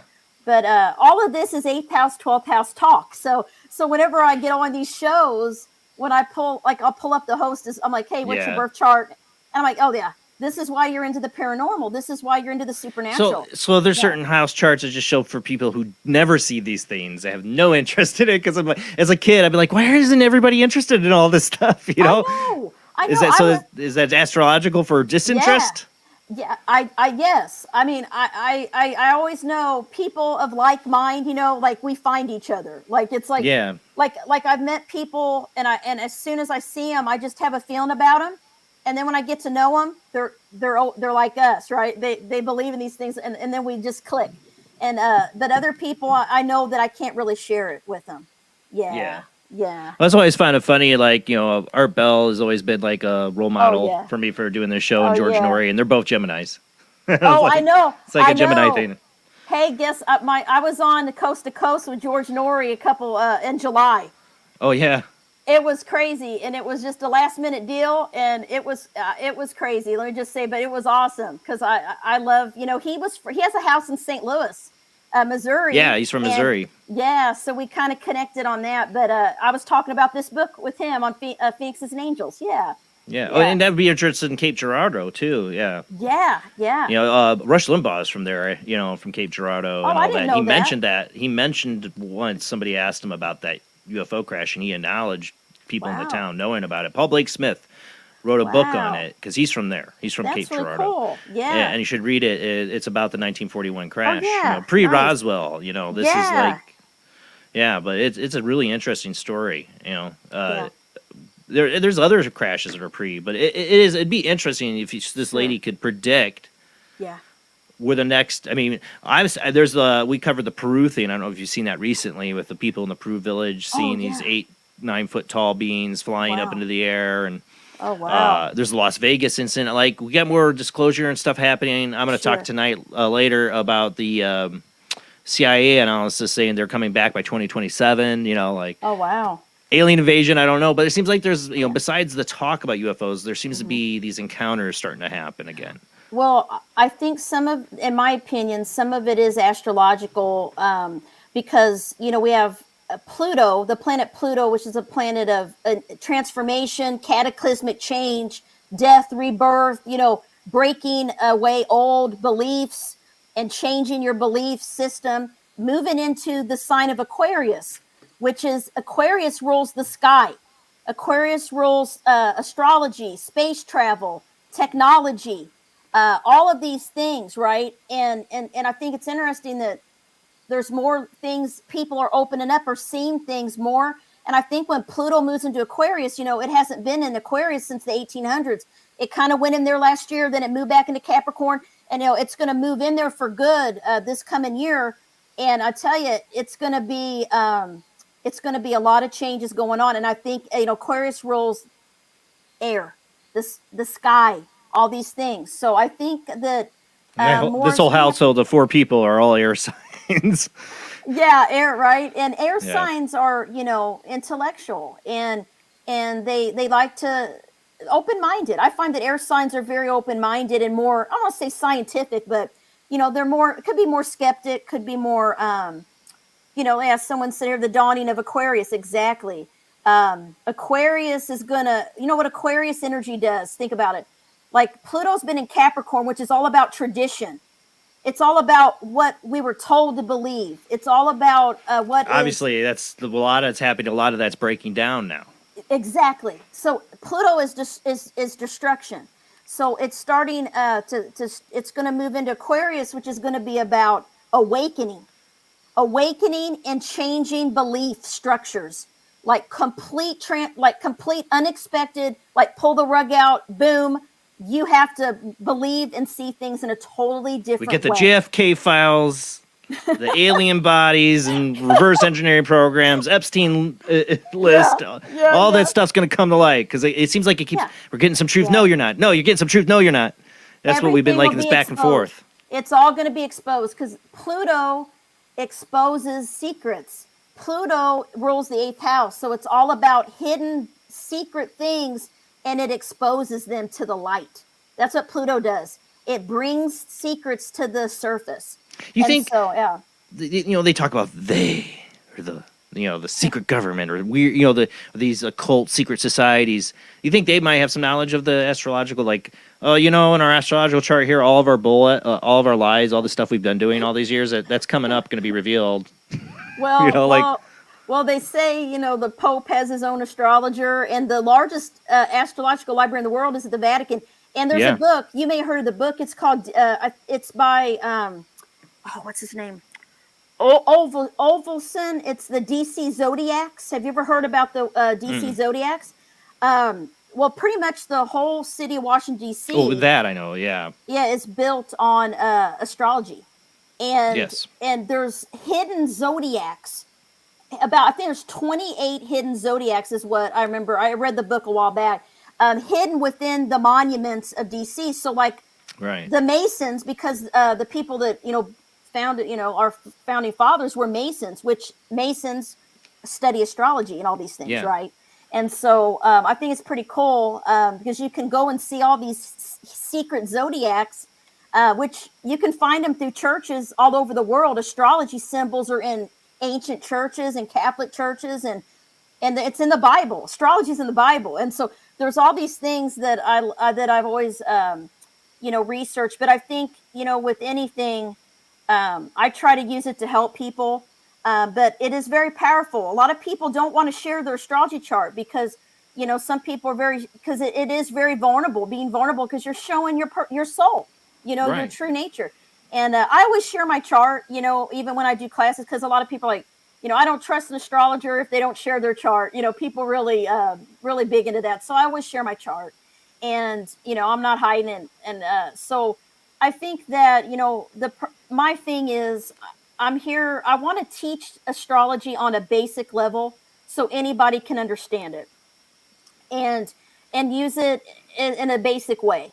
Because it's advanced. I mean, you can spend your life studying astrology. I mean, I'm still learning stuff. I mean, there's health astrology, medical, relocation, where's the best place to live, stock market, business, financial astrology, health astrology. There's all these things you can learn. I'm always learning something new. There's asteroids, all this stuff.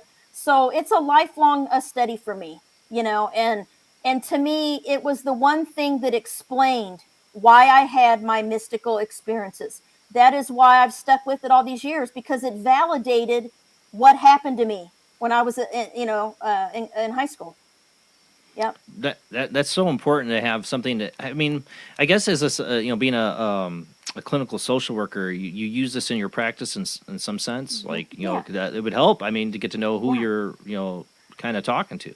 Oh yeah, because I can see, like with your moon sign, where you find happiness and emotional fulfillment, where you have intuition, where you find comfort, security. That's your moon sign, and then your sun sign's your main identity, your main personality. But the moon is just as important as your sun sign because it's your inner nature, it's your emotions, it's how you react. And that moon is very powerful. So, I got a sun signs book out there and a moon signs book as well. That teach the basics of both. But I can see, okay, so I know what's important to someone and what they value when I know their moon sign. You know what I mean? Yeah. And so I really can connect with people, when I'm, and I don't force astrology on anyone, but, if it comes up, I'll definitely, share it. And Connie said it explains exactly the way she is. Yeah. It just validates what you already know about yourself, and that's why I love it. And so it's a science, it's energy. That's how I explain it, of why it works. And I think a lot of people, with certain planets, certain placements, and typically 8th and 12th house specifically, though, is what I've researched. I mean, there's a lot of other factors, right, that come into these abilities. But someone asked, how do you make a chart? Yeah, if you want to get your birth chart, you can go to my website, carmenturnerschott.com, and I have a little pop-up. Also, I'll mail you a wheel and a little report.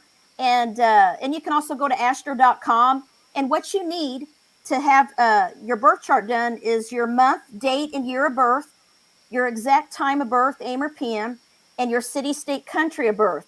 And kind of what that means is, if you're looking at if you're at Earth, looking up at the sky on the day, time, place, everything of your birth, all of the planets are in a certain star constellation, which we call the 12 signs. Okay, 12 zodiac signs. Yeah. They're in a certain area of the sky, which astrologers call houses. We break it into sections, 12 sections. We take a picture of that and put it on a piece of paper.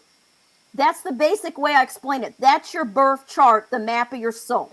Your soul chose to come into the earth realm, your energy, your essence, at that exact time, place of birth. So even twins can have a very different emotional nature, because guess what? The moon Different times. changes. Yeah, the moon changes signs every 2 to 3 days.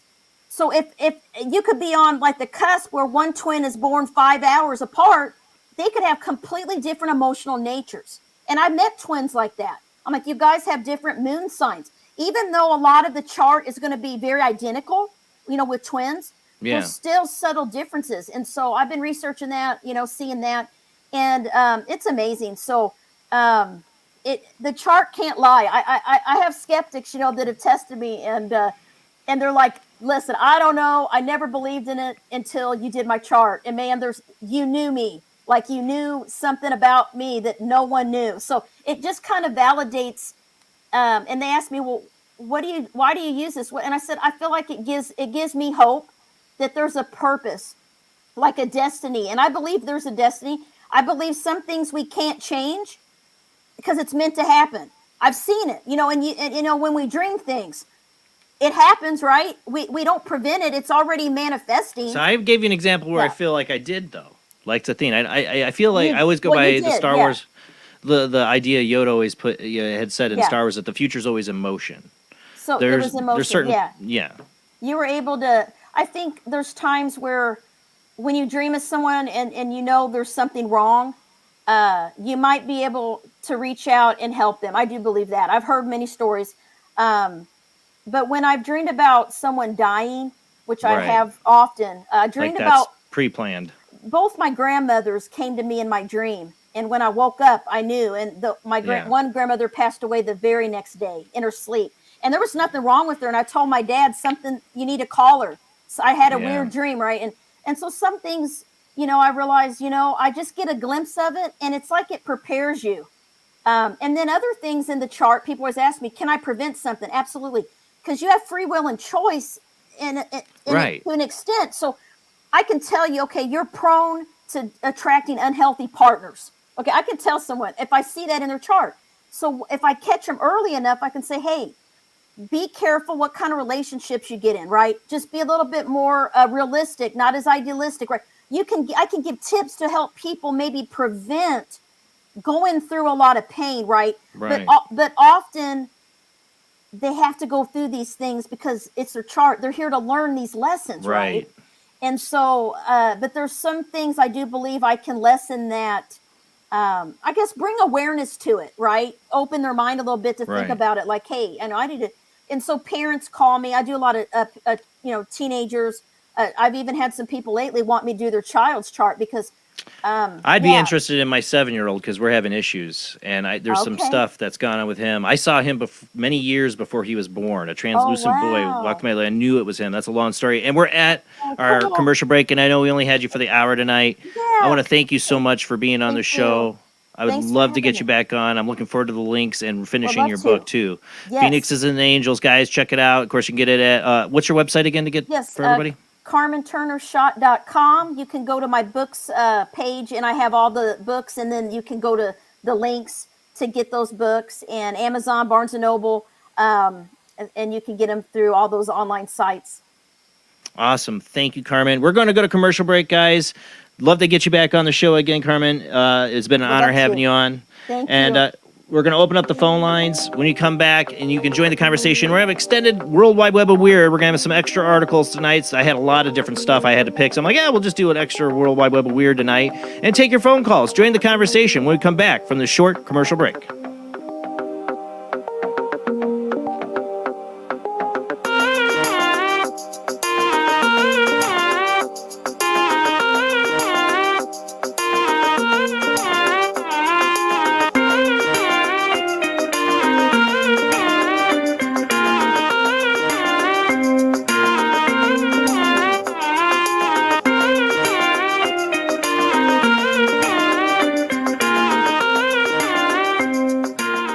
Conducting an experiment into the combined effects of sensory deprivation and hallucinatory drugs.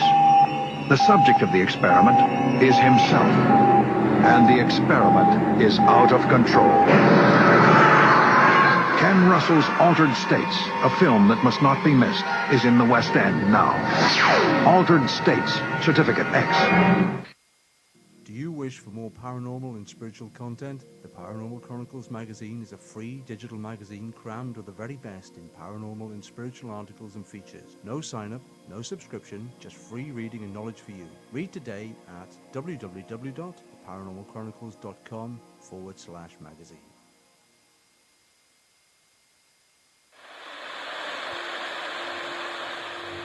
Join us every Wednesday night at midnight Eastern Standard Time for Weird Wednesday, the live stream, with your hosts Jamie, the Living Dead Girl, and Rob, the Phantom, where we'll talk about all things paranormal, including zodiac, astrology, tarot card and oracle card readings, live ghost boxing and spirit communication, where we'll do voices from beyond the cold case files. So we hope you join us live on Facebook and YouTube every Wednesday night at midnight Eastern Standard Time. We hope to see you there. Bye-bye.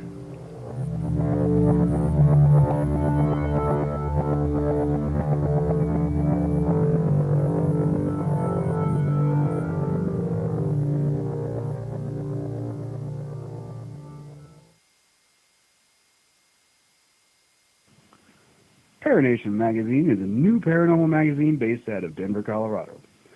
Our goal isn't just to give you the best paranormal content out there, but to promote paranormal unity. We're doing this by giving everyone an opportunity to tell their stories and to share their experiences. For more information, follow us on Facebook at Paranation Magazine and soon, paranationmag.com. I've Never Met a Dead Person I Didn't Like is the extraordinary travels of a young, alone, and broke psychic in the highly anticipated new book from internationally renowned psychic, medium, medical intuitive, and best-selling author Sherry Dillard. Critics have described I've Never Met a Dead Person I Didn't Like as an engrossing memoir, an empowering story of how a broken girl came to accept her psychic gift, a refreshing and fun read. I've Never Met a Dead Person I Didn't Like is available through Amazon, Kindle, Barnes & Noble, and wherever books are sold.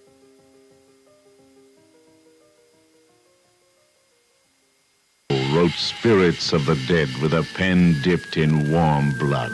You will see the ultimate in terror with this important all-star cast. Brigitte Bardot, Alain Delon, Jane Fonda, Terence Stamp, and Peter Fonda in Edgar Allan Poe's Spirits of the Dead. Only Poe's demented genius could bring to the screen such horror and evil. Spirits of the Dead stars Brigitte Bardot, Alain Delon, Jane Fonda, Terence Stamp, and Peter Fonda. Directed by three masters of the cinema, Federico Fellini, Louis Malle, and Roger Vadim. Spirits of the Dead is an adventure in terror beyond your wildest nightmares. Spirits of the Dead in color is rated R. Accept the fact that this city is headed for a disaster of biblical proportion. What do you mean, biblical? What he means is Old Testament, Mr. Mayor. Real wrath of God type stuff. Exactly. Fire and brimstone coming down from the skies. Rivers and seas boiling. 40 years of darkness, earthquakes, volcanoes. The dead rising from the grave. Human sacrifice, dogs and cats living together. Mass hysteria.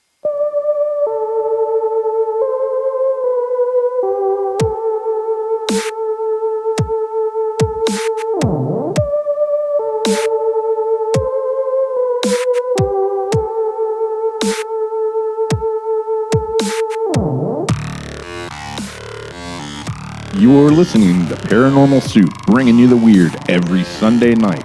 Call into the show and join the discussion. The call-in lines are 219-230-4444 or 260-225-9419 or by Skype caller ID oojblandoo or jblandparanormalsoup.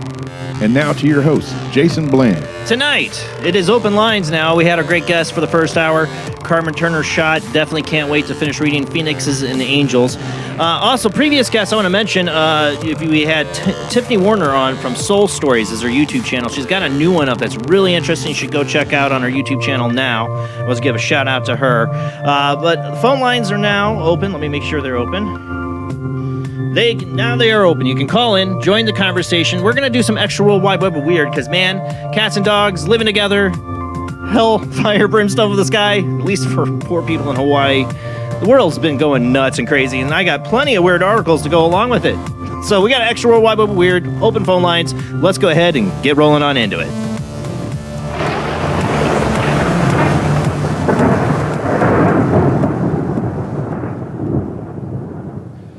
All right. Let me get this back up here. Okay.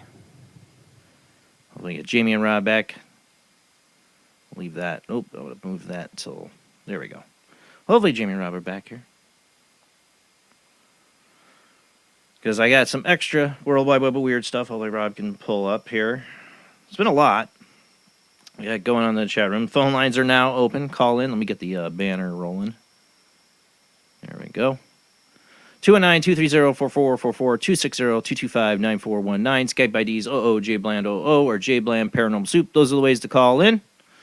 Join the conversation. Jamie and Rob are loading in, I hope. But let's see. Let me get about that World Wide Web of weird. I saw some of this stuff just came up today. I'm like, oh man, this is more stuff, and I could use it next week. But I'm like, yeah, our guest only had an hour tonight, so I thought we'd do a little extra. And this one I thought was interesting. You know, we get dogman sightings, Bigfoot. I mean, all kinds of cryptids, but sometimes there's wild man sightings. Like, it looks like a human, like, or maybe a pre-human kind of deal. And there's one of these that just has been going around. I got it from the original, I think it was Daily Express here. Hikers left terrified by mysterious naked wolf man who wouldn't take eyes off of them. Yeah, there it is. It's the only picture provided in the article. Creature, what does it say? The creature stuck up high on one of the caves and held a long wooden stick like a lance in its arm, one witness sensationally claimed. A mysterious naked wolfman creature was reportedly spotted by hikers in the mountains who wouldn't take its eyes off passerbys. Terrifying footage of the creature, who local officials say has lived in the wild for 5 years, was captured by a group of witnesses traveling through the Harz Mountains in Blackberg, Germany. Gina Wales and her friend Toby came across a disheveled figure while out in the mountains around 150 miles from Germany's capital of Berlin. Speaking to the native newspaper Bild, the 31-year-old described how they spotted the figure sitting on a rock while appearing to hold a spear. Oh, hold on. My article just jumped. When we reached the sand caves, we saw a wolf man. He stood up high on one of the caves and held a long wooden stick like a lance in his arm. It was predicted the man was in his 40s and looked as if he came from the prehistoric era. That's what it looks like for me. This has been going on for like 5 years. People have been spotting him. Why is it not taking his call? Just keep saying missed call. Let me try to. There we go. I think we got Zach calling in if it wants to take it. You there, Zach? Let's make sure we got Zach really quick. It's being weird. You there, Zach? I'll give it a minute, see if he's loading. What were you going to say, Rob? I was just going to say, I wonder what would happen if, you, me, just a normal human just went out into the wild, and... Well, that's the question. Would you turn into something like this? I don't think so. No. I mean, there's been people living up in the Appalachians off the grid completely all their life sometimes, and like they don't look like this. This looks like something prehistoric. Could it be? There's been talks of people prehistoric still living in different areas of the world that people run across. Could that be what we're seeing? That there has been some small segment of them living somewhere in the forests of Germany, just like Bigfoot survived. Yeah. Maybe. Let me see if we got Zach now. You there, Zach? It's weird. It's like missed call, and then it's like we're supposed to be on. You there, Zach? I'm not getting anything. Let me hang up on him. Let's try again. Oh, it won't even let me hang up on him. Oh, active now. There we go. Are you there, Zach? Nope. I think now it hung up on him. Weird. It is being really weird. Let me see if I can call him back. Again, it's Mercury. Already kicked Yep. Rob off too. Let me see if it'll let me call him back.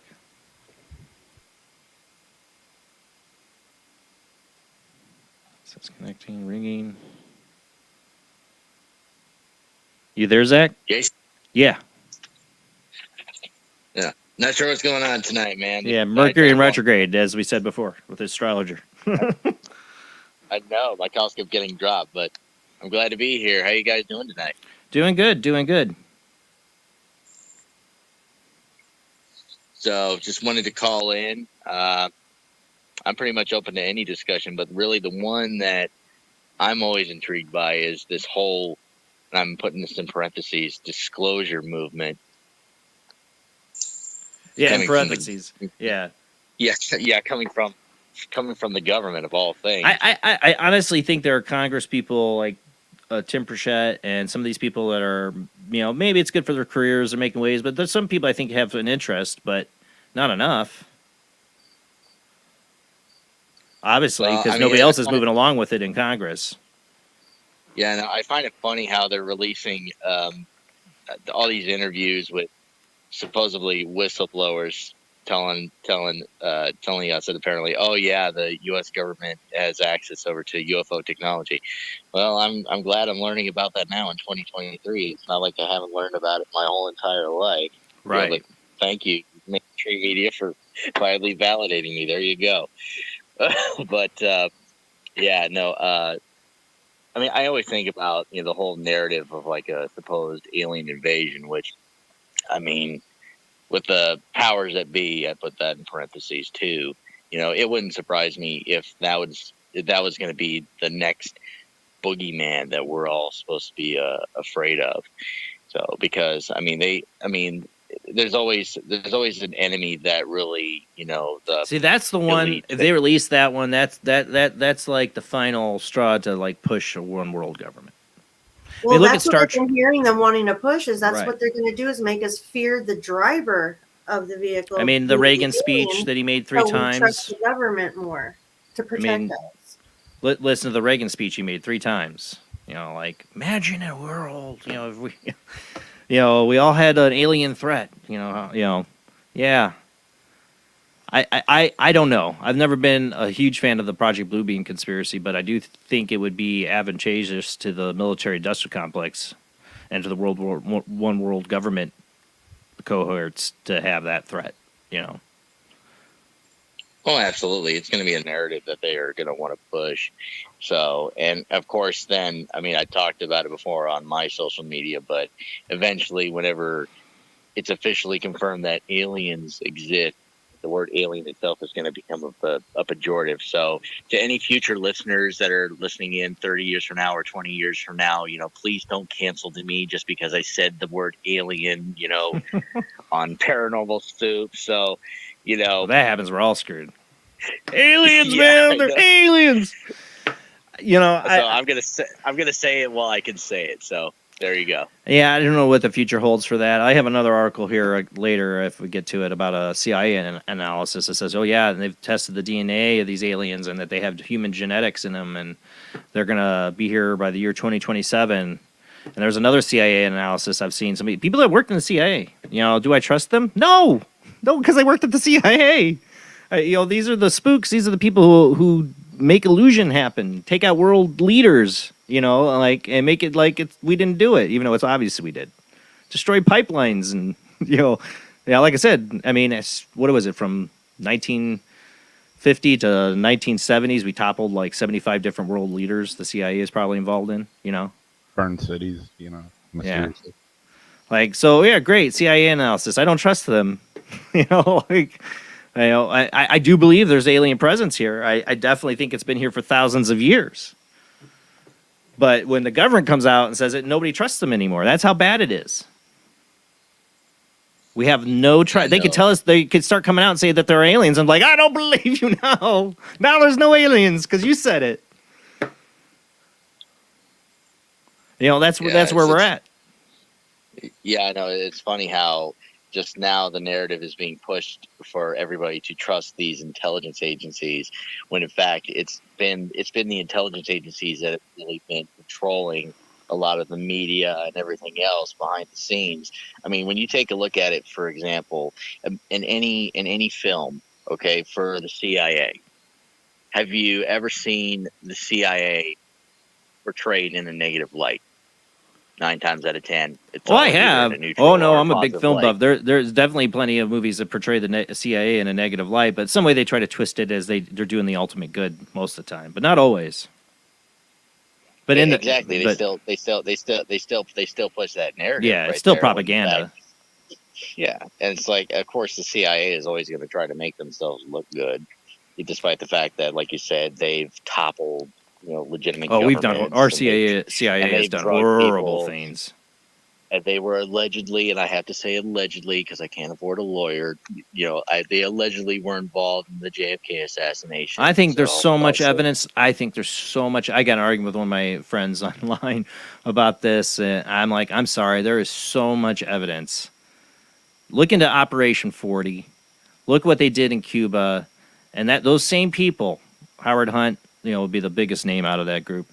Those same people were involved, and there's so much evidence. And that's, I think, the last 4,000 or 5,000 files they have left basically are the final straw. The incriminate. There's no denying it anymore about the people involved in the CIA, and the CIA already knows they have a trust issue. So why let any of that out? Even though legally they have been required to, and nobody has. of course, and they're probably never going to. Those files are either going to be destroyed or they're never going to see the light of day. So they're going to keep pushing on that narrative, and people are going to keep wondering exactly when the files are going to get released. I guarantee you, they're probably, they're either never going to be released or they've already been destroyed. That's just my opinion. I think that's what it'll come down to. Be like the final. If we got somebody in and said, "Oh yeah, I'm going to do it," and we're going to release them, and they get, "Whoa, they're gone, they're destroyed. We lost them," A water main broke and everything. The water main broke. Yeah, damn water mains. They were on Hunter Biden's laptop, and they were saved over in Hillary's emails. They're completely gone. Yeah. I mean, I think. I mean, if they wanted to know that, if there was an actual effort, we could get the truth. But the thing is, it's a show. We're getting a lot of show. I think there's some people interested, but they're not. They're few and far between in Congress. To get this information out there. And then you have, people like Neil deGrasse Tyson still. I want to see it happen just to see the smug bullcrap look on his face all the time get wiped off. Like people that just still in the community of science that are like, oh yeah, there's no way there's aliens visiting us, blah blah blah, and they're totally ignoring everything that we're being showed or seen. I do. I ancient alien theory, in my opinion, is the biggest proof to aliens. And you got to wonder so much. You got to wonder too, like politicians across the years, even up to Trump, where he was talking about the JFK files. It seemed like they were legitimately interested. What happens? What is said to make them just drop it?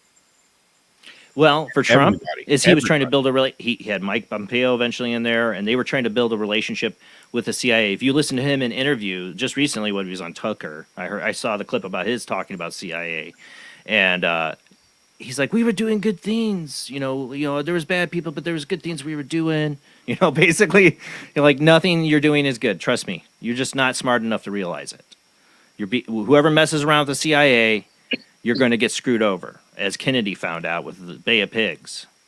And that's why he said he wanted to shatter him to a million pieces into the winds. He wanted to destroy them because he realized there was no redemption for the CIA. Alan Dulles, look up the history, Operation 40, Alan Dulles, that evil cohorts that were involved back then, or Howard Hunt's deathbed confession and others. I mean, he was proud of, even on his deathbed, of being part of the JFK assassination. Because he thought he was a commie bastard. I mean, that's what it was. He had a direct phone line. JFK had a direct phone line to Khrushchev. He to bypass the CIA because he could no longer trust them. In their minds, he was a commie traitor. And it was justification enough to take him out. They took plenty of other leaders out in other countries. And of course, when you also think about it, I mean, it wasn't just the CIA alone. I mean, it was a whole cabal right there. Because I mean, you're talking about people who were in the elites. You're talking about organized crime. You're talking about just. In the 60s, the mob was definitely involved in the JFK assassination. Mob and CIA were so tied together. Giancana, even up, Chicago. even up until even up until the trials in the 80s and the 90s. I mean, this isn't conspiracy CIA theory. was still This is involved. definitely documented. Freedom of Information Act and from the JFK files, we know this. The FBI was wiretapping Giancana, who was talking to the CIA. I mean, like, literally all this stuff has been revealed. There's just the last bits to really, like, tie it together, I think, are in those 4,000 or 5,000 files that really just tie it together and unrefutable, you know, that they were involved, that our government and the mob and them were, like this, involved in taking out JFK. A lot of people... And probably MLK and RFK. And a lot of people want to just hear them say it and admit it. Like, yeah, this happened, and that's not people gonna already don't trust the government. The CIA doesn't. The CIA does not want people really, really looking in, because what it is a snowball effect. They kill JFK, then it makes everything else they've been accused of pretty much probable, and they've been accused of a lot by many other countries. I mean, we created the state of Iran. Is our fault. They were a democracy. We toppled to put a religious imam in. You know, Guatemala, they had a democracy. We toppled that leader. We tried to do that to Cuba. You know, I mean, it doesn't matter. I mean, we have. It's when they asked, do they kill people for UFO information? You know, back in the day, I think they did. I think they killed why not? They killed the president. I'm a firm believer they killed JFK. I'll say it out loud. They're not going to sue me. Well, what's interesting now is that when you think about it, the CIA, I mean, if they were continually killing people off and all that stuff, I mean, it would definitely, you know, lead people back to them. But what I found recently is that if you want to get rid of somebody, the easiest way to do it is really not physically kill them, but destroy their character in general. Is just completely just destroy their career or anything else. Like it's basically. Oh yeah. I mean, no. I mean that's the go-to. That's the go-to. You know, like if it's in the public realm, you can't just kill somebody unless it's the very last scenario because too much eyes are upon it. There's too much video cameras and surveillance that we can do on our own that could catch them. So yeah, I don't think they resolve to it anymore, especially in the UFO realm, because you know there's so much overload of information. They don't have to worry about somebody spilling anything because nobody believes anything. They really don't have to worry about any of that. But I think there's certain people that could expose certain really dirty secrets that do end up getting eventually whacked. Especially people involved in the major industries of the military-industrial complex and big pharmaceuticals. When you get, because they're really tied together, because the big pharmaceutical companies are really tied into the bioweapons development, which breaks international treaty that our military-industrial complex is involved in, and it's all tied together. And these are war crimes, and this is serious stuff that will get you assassinated if you try to expose it. Exactly. You know, people have to wake up. I hope that she's right. I hope Carmen's right that there's this, you know, that the astrology is showing that there's going to be this big truth revealed, because we need the truth. You can't handle the truth? Yes, you can. We need to handle it. We better be able to handle it, because we need to know the truth, because our country is going to be paying for many sins that we've committed. Our CIA has committed that we don't know about. And our sin is not asking the questions or getting awake to it.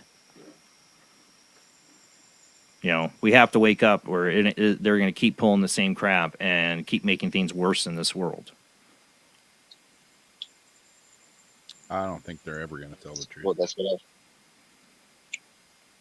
Not unless they're forced. They'll never do it. Unless they're forced to, you know, like the radical change. But maybe, you know, who knows? Who knows? If they're forced to, then they just go into denial. I don't think they're ever going to admit to anything. Yeah. What would make them? Like I said, a revolution, you know. At least a peaceful one. He could do it if it's, you know, or a forceful one. But it has to be a revolution. We have to get these people out. Because I have friends we can get them out, but we still don't get the truth. No. I have friends that I'll mention, you know, just something random about government or CIA or whatever. And they're like, Rob, do you really think that our own country would do things against us? Like, they don't understand. They don't understand. They don't understand the complexity of what they're dealing with. And I get that, because you don't think most of the people within the government join to serve public service. There are a lot of good people within the government. There's a lot of good people in the FBI. There's good people in the CIA. There's good people in a lot of these institutions. They join to serve this country. And I firmly believe that. There are people or patriots out there. But the bigger picture is that the CIA, from day one, has been working with corporations, Raytheon, Boeing, Lockheed, military industrial complex. That's who they have. They're interested in the people that run the CIA, the top echelon they got there because they are backed by those industries. They get to where they are because those industries also pay the politicians that appoint those people within those agencies, and they control the deals. It's about protecting those big oil interests, big military interests, big pharmaceutical interests.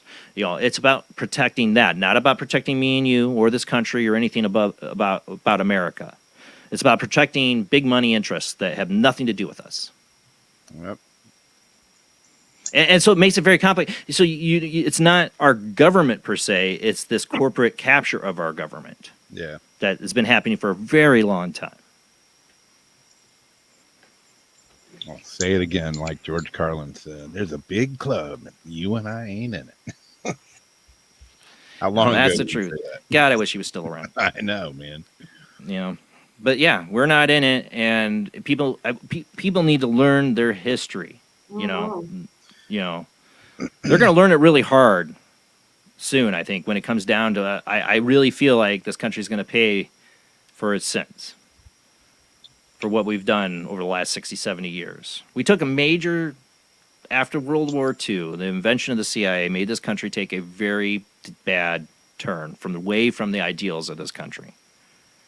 And there's people early on back in that, in the 40s and 50s, that spoke out against the CIA, tried to warn about this. Eisenhower tried to warn about this because he thought he could use the CIA to keep us out of wars, do the things that dirty needed to get done, and then he realized at the end how bad it was going to be, that they weren't for America's interests. It was all about the corporate interests. And that's why he gave that famous speech at the end of his administration. He realized it was going to put this country in a horrible, horrible position. Basically where we're going around over toppling governments, and it's going to cause a sickness at home. And anybody to realize that has already been labeled as crazy or conspiracist, like way back then, that label, that stigma has been put on that. So if anybody even starts to think like that, it's, oh no, I'm a conspiracist. I'm thinking crazy. They wouldn't do that. Can't happen to us. But it's them, or it's spider web of different multi interests. Like it's like the Illuminati. I hate that term. It's a lot of different people, and the main the they is the greed. It's who wants what, who's gonna all the people. Yeah. I mean, look. I mean, Zach. I don't know. You've been paying attention to all the stuff going on in Hawaii, with the fires, or Canada, or Greece. And all this stuff, and I was explaining to one of these guys I work with, I'm like, the direct energy weapon stuff they're talking about for Hawaii, I don't know, but I definitely mismanagement, and it has to be purposeful because otherwise these people are really dumb, cutting off water, having a naval base at Pearl Harbor that could have came there and helped people. All the stuff that has gone down is purposeful mismanagement. It can't be, or people are that incompetent. And what's happening, exactly what the conspiracy theorists are saying is happening, is they're trying to block people out, keep them from getting to their property because they're going to take that, and government's going to come and save you. Here's your $700, and we're going to take this land. Big banks are going to come in and buy it up, and you'll own nothing and be happy. They're doing this in Canada. They're doing this in Greece. They're doing this in Hawaii. And what's happening in just the retail housing market is you go to make an offer on a house and you're freaking screwed because some bank comes in, or some conglomerate that's basically one of these big banks comes in and now offers you cash down. I think Albania and Louisiana now also, the fires. Yeah. I mean, we have less and less homeowners every year. And house prices are going up. And what's not burning down, they're contaminating with these spills. And they're buying up farmland, and, you had, what was that, Jamie, you posted in Messenger the other day? Was that you? About the farmland? You posted something about that. Remember. Yeah. I mean, all that stuff's happening. There is something happening we should wake up to that, I don't think foreign countries should be buying up farmland. I don't think Bill Gates should be able to allow to buy up as much farmland. I have a big problem with big agriculture corporations as it is. Well, we're all it's watching. actually. Go ahead. No, go ahead, Jamie. I'm sorry. There's just a lot of moving parts behind us sitting here focused on distractions and things, and there's just so many different wheels turning right now. The best thing you can do, and I quote this from Jim Mars, wish he was here still to comment on all this stuff. Really wish Jim Mars was here. His book, Rule by Secrecy, follow the money. You want the answers, follow the money, because it's always about the frickin' money. It's always about greed. And right now, the money is saying that they're trying to buy up real estate in different parts of this country, other major entities, and we will own nothing. They want to push people into smart cities when people need to be getting out of cities. We shouldn't be living on top of each other, is my opinion. We need to do the direct opposite of what I feel like they're trying to do. Like Hong Kong, it's going to look like. Yeah, where people are, oh my God, yeah, living really, literally on top of people. That's a great idea when you're all pushing COVID and all this stuff, and let's go just push each other more close on top of social distancing, right? Easier just to lock everybody down if they all live on top of each other. When we need to get back to people not living on top of each other, living and having community farms, and being able to not have to have your food shipped in from a foreign country, but have it right off from your local market. Can't do that with a big city. Yeah, Plus but the seeds are going being back, geoengineered and the ground contaminated. And Yeah. they want to make it illegal to garden in your backyard. Oh yeah. What were you going to say, Zach? I was thinking about Hong Kong for a second. I'm thinking everybody's going to feel like a sardine in a can if they condense people on top of each other like that. But I wanted to go back really to the idea of like foreign governments buying up farming land, because I see it out here in Arizona, over in the western part of the state, closer to the California state line, is that Saudi Arabia had been buying up all this farmland, and they're all growing alfalfa in the field. And the problem is that the Colorado River, the water level's gone down so low, and yet we're using our resources to grow this, this vegetable that, takes up so much water, and it's harder to grow. And yet Saudi Arabia is the one that owns the whole entire thing. I'm thinking to myself, why are we growing? That's for farm animals. Like, why? Yeah, why grow all this alfalfa out here? It's like, can't you go find, land over there in Saudi Arabia to freaking here in Indiana, we got having trouble with water out here. In Indiana, we got farmers sell all their land out there because of the water. Yeah, well, in Indiana, we got local farmers that are getting basically eminent domain used against them for solar energy, taking up their farmland to put in solar panels. It's so, like people that are just, local farmers or whatever are getting pushed out with any way possible. And what we do when we have corporations that own all our food. Yeah, and of course, then they're growing the artificial meat right now, so way, in case they take away all these farms that raise cattle and poultry and all that. Well, you see what's going on in England. They're telling farmers they got to kill off 20% of their cattle for global warming. Right? Effing idiot. Jeez. Yeah. And what I said, we are definitely polluting our world. We're definitely doing horrible things, but the people they're going after aren't the ones that they should be going after. The big corporations that are doing the polluting don't get anything. They literally get government subsidies to offset their carbon when they should be paying for whatever waste they're committing. It's just the. And I see it around here, all around me, cutting down hundreds and hundreds of acres of trees to build, new housing, new car washes, new banks, new this, new that, and then, Well, it's Florida, because Florida has everybody's trying to move there. Yeah. And then, the people that are whining about global warming, it's not cow farting, it's because you're cutting down all the trees, dumbasses. And we're burning them down. Yeah.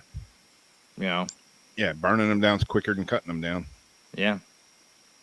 And Yeah, then they of get to course come they in do. and rebuy up the real estate real cheap. That's the thing. The dollar's going to crash if BRICS happens. Not a lot of things are going to be valuable. What are you going to have in your stock portfolio? What are you going to have in your investments? Oh, I have a lot of real estate I can sell now. I got a friend that's his job is he clears land for this company. You know, he drives one of the big excavators and does all that. And he's like, oh yeah, we're cutting down, you know, thousands of trees, pine trees. And I'm like, well, you know, at least there's an outcrop, you know, like what the pulp orders or, you know, the paper company or something comes and gets them. No, we're just piling them up and burning them. Jesus Christ. Just thousands of trees. I mean, he's been doing this for the last 3 months every day. Plus, that fire smoke's putting more crap into the air Yeah. too. It's like they're trying to cause the people that want to stop global warming are actually trying to cause it. Like we need to make this look like it's happening. So we need to let's just we'll make it worse than it already is. You know. I mean, you can't tell me That's exactly. there's not a use for all these pine trees. There's got to be something better to do with them than just pile them up and burn them. You know. Yeah, but then they'll turn around and point their fingers at normal day people and say you can't have a gas stove. Yeah. You don't need to be driving that big truck, that 6-cylinder. You're killing the earth. Yeah, I am all for saving this planet, stopping the pollution. There's major things we need to do, but everything that the agenda is a complete distraction, isn't actually solving a damn thing. No. You know, it's all show. It's all crap. As per usual. Without anything now. Any of the agendas out there. It's disgusting. I know. Well, Zach, thank you for calling in tonight. Absolutely, guys. Thank you so much for allowing me to call in. Greatly appreciate it. And since it is I'm thinking back now, this is the 7-year anniversary. I'm going to go ahead and I'm going to raise my water up. Here's to 7 years and many more years to come. All right, man. Have a great night. Have a great night, everybody. All right, bye. I saw, what was their comment about Bill Gates and the milk? Yeah. Yeah, I saw something. That's a true story. I didn't know that. Yeah, true story. Bill Gates is, a couple of years ago invested in artificial baby's milk, and then next thing you know, there's a shortage. Yeah. Go figure. We were talking about somebody I remember in the 90s and being such a shifty little snake and with creating monopolies with Microsoft, and it's like it's all forgotten. Now he's an expert on health and. Yeah, I saw something tonight in one of the groups about he's implementing something. I'm like, just because he's rich, does that mean he gets to implement? Yeah, who elected this a-hole? Yeah, exactly. Or Carl Schwab. Exactly. And guess he's a climate expert now. Who? Fauci. Oh, yeah, I saw that. Yeah. Oh, yeah. He's gonna global warming. It's not what made in a lab. It's global warming, people. Yeah, it's natural. Screw you, piece of crap. We've mentioned Thou Who Shall Now Be Named tonight. This one won't be monetized either. Exactly. Last week's was like every time we do open lines, it's bad. Yeah. Speaking of, lines are open. Come save us or not, from ourselves, but. You can call in and join this crazy conversation. This one here, he's got this picture up. People are watching. We've had we talked about A.V. Loeb, like trying to find the materials of what he thinks is a ship that's crashed on the ocean floor, and he's really getting out there more about that aliens have been here in the ancient past and are here now. More power to him. There's another explorer. I got this. Explorer claims he's found evidence of extraterrestrial spaceship beneath the Bermuda Triangle. Treasure hunter made an unexplained discovery beneath the Bermuda Triangle, and he reckons it could prove that aliens visited Earth hundreds of years ago. It's a bit of a rude for them to visit and leave and never come back, isn't it? Oh. Daryl Mikolos was helped by his close pal and NASA astronaut Gordon Cooper to find shipwrecks in the Caribbean. Gordon Cooper is definitely a believer. But in 2018, the team stumbled upon something that he believed was pretty shocking. Using maps put together in the 1960s by Cooper to identify more than 100 magnetic anomalies in the Caribbean, Miklos dived into the undisclosed location near the Bahamas to investigate what he thought could be an ancient shipwreck. Speaking to Mail Online at the time, Miklos described what he found was while filming the episode of Discovery Channel's Cooper's Treasure, and said his team wanted to bring the alien spaceship to the surface. He recalled we were doing a scene where I was sitting in a two-man submersible. We were out in the Bahamas, and we were on the English shipwreck trail, somehow related to the Sir Francis Drake. I was trying to identify shipwreck material based on anomaly readings on Gordon's charts when I noticed something that stuck out that shocked me. It was a formation unlike anything we've ever seen related to shipwreck material. It was too big for that. It would... let's see. It was also something that was completely different from anything that we've seen by nature. This was from LAD Bible. If you go there, they got some extra pictures here. This is just one picture of it. It doesn't look like your normal ship. I don't know what he's got down there. I mean, they've been talking about the Baltic Sea anomaly forever. Yeah. Oh, it's an organically formed. Yeah. Yeah, right. Baltic Sea, no way. My article went away. It won't let me pull up the article. No, I lost it. But, there's probably a number of alien ships on the seafloor. But it's still, this is 2019. They really discovered it, and it's still down there. I think there's tons of, proof that aliens have been here from ancient past. We can talk about everything people are seeing now, but I think the proof has always been here, many different forms. Yeah, it goes way back to things that are still not explained. Pyramids. Just there's like an infinite number of things, I should say, that. Yeah, Puka, or you're going to say it wrong, or, all these different ancient sites that are just like, no way man did this. We were supposed to be like doing sticks and stones. Exactly. Yeah. Okay, if man did it, how did man go from being that damn smart to getting stupid again? Maybe it's maybe it's just the evolution of things, like Idiocracy. Exactly. That movie. Nailed it. Yeah. Yeah, right? It's got electrolytes. Brando, it's good for you. It has electrolytes. We might be there. We might be, I worry about our food. That's the biggest thing. And the next article I got is about the bees disappearing. Or not bees disappearing. Sorry, not bees. That's important. The bees, but fireflies now too. I remember having a girl from California that came out here when I was a kid. We were born the same day, actually. And she saw the fireflies. She's like, oh my God, what is that? Like, she freaked out. She'd never seen fireflies before. It's been a common thing. But I remember fireflies so much when I was a kid. And now I barely see them. Yep. Barely see them. In the last several years, I barely see them. And this is about a study. I'm not going to read the whole article from in New York about them noticing the population declining. And me and my wife talk about, you drive down the road, when we were kids, do you remember all the bugs you would get on your windshield if you went on a long highway trip? Now, no. We don't have snails or slugs or praying mantises, barely any butterflies anymore.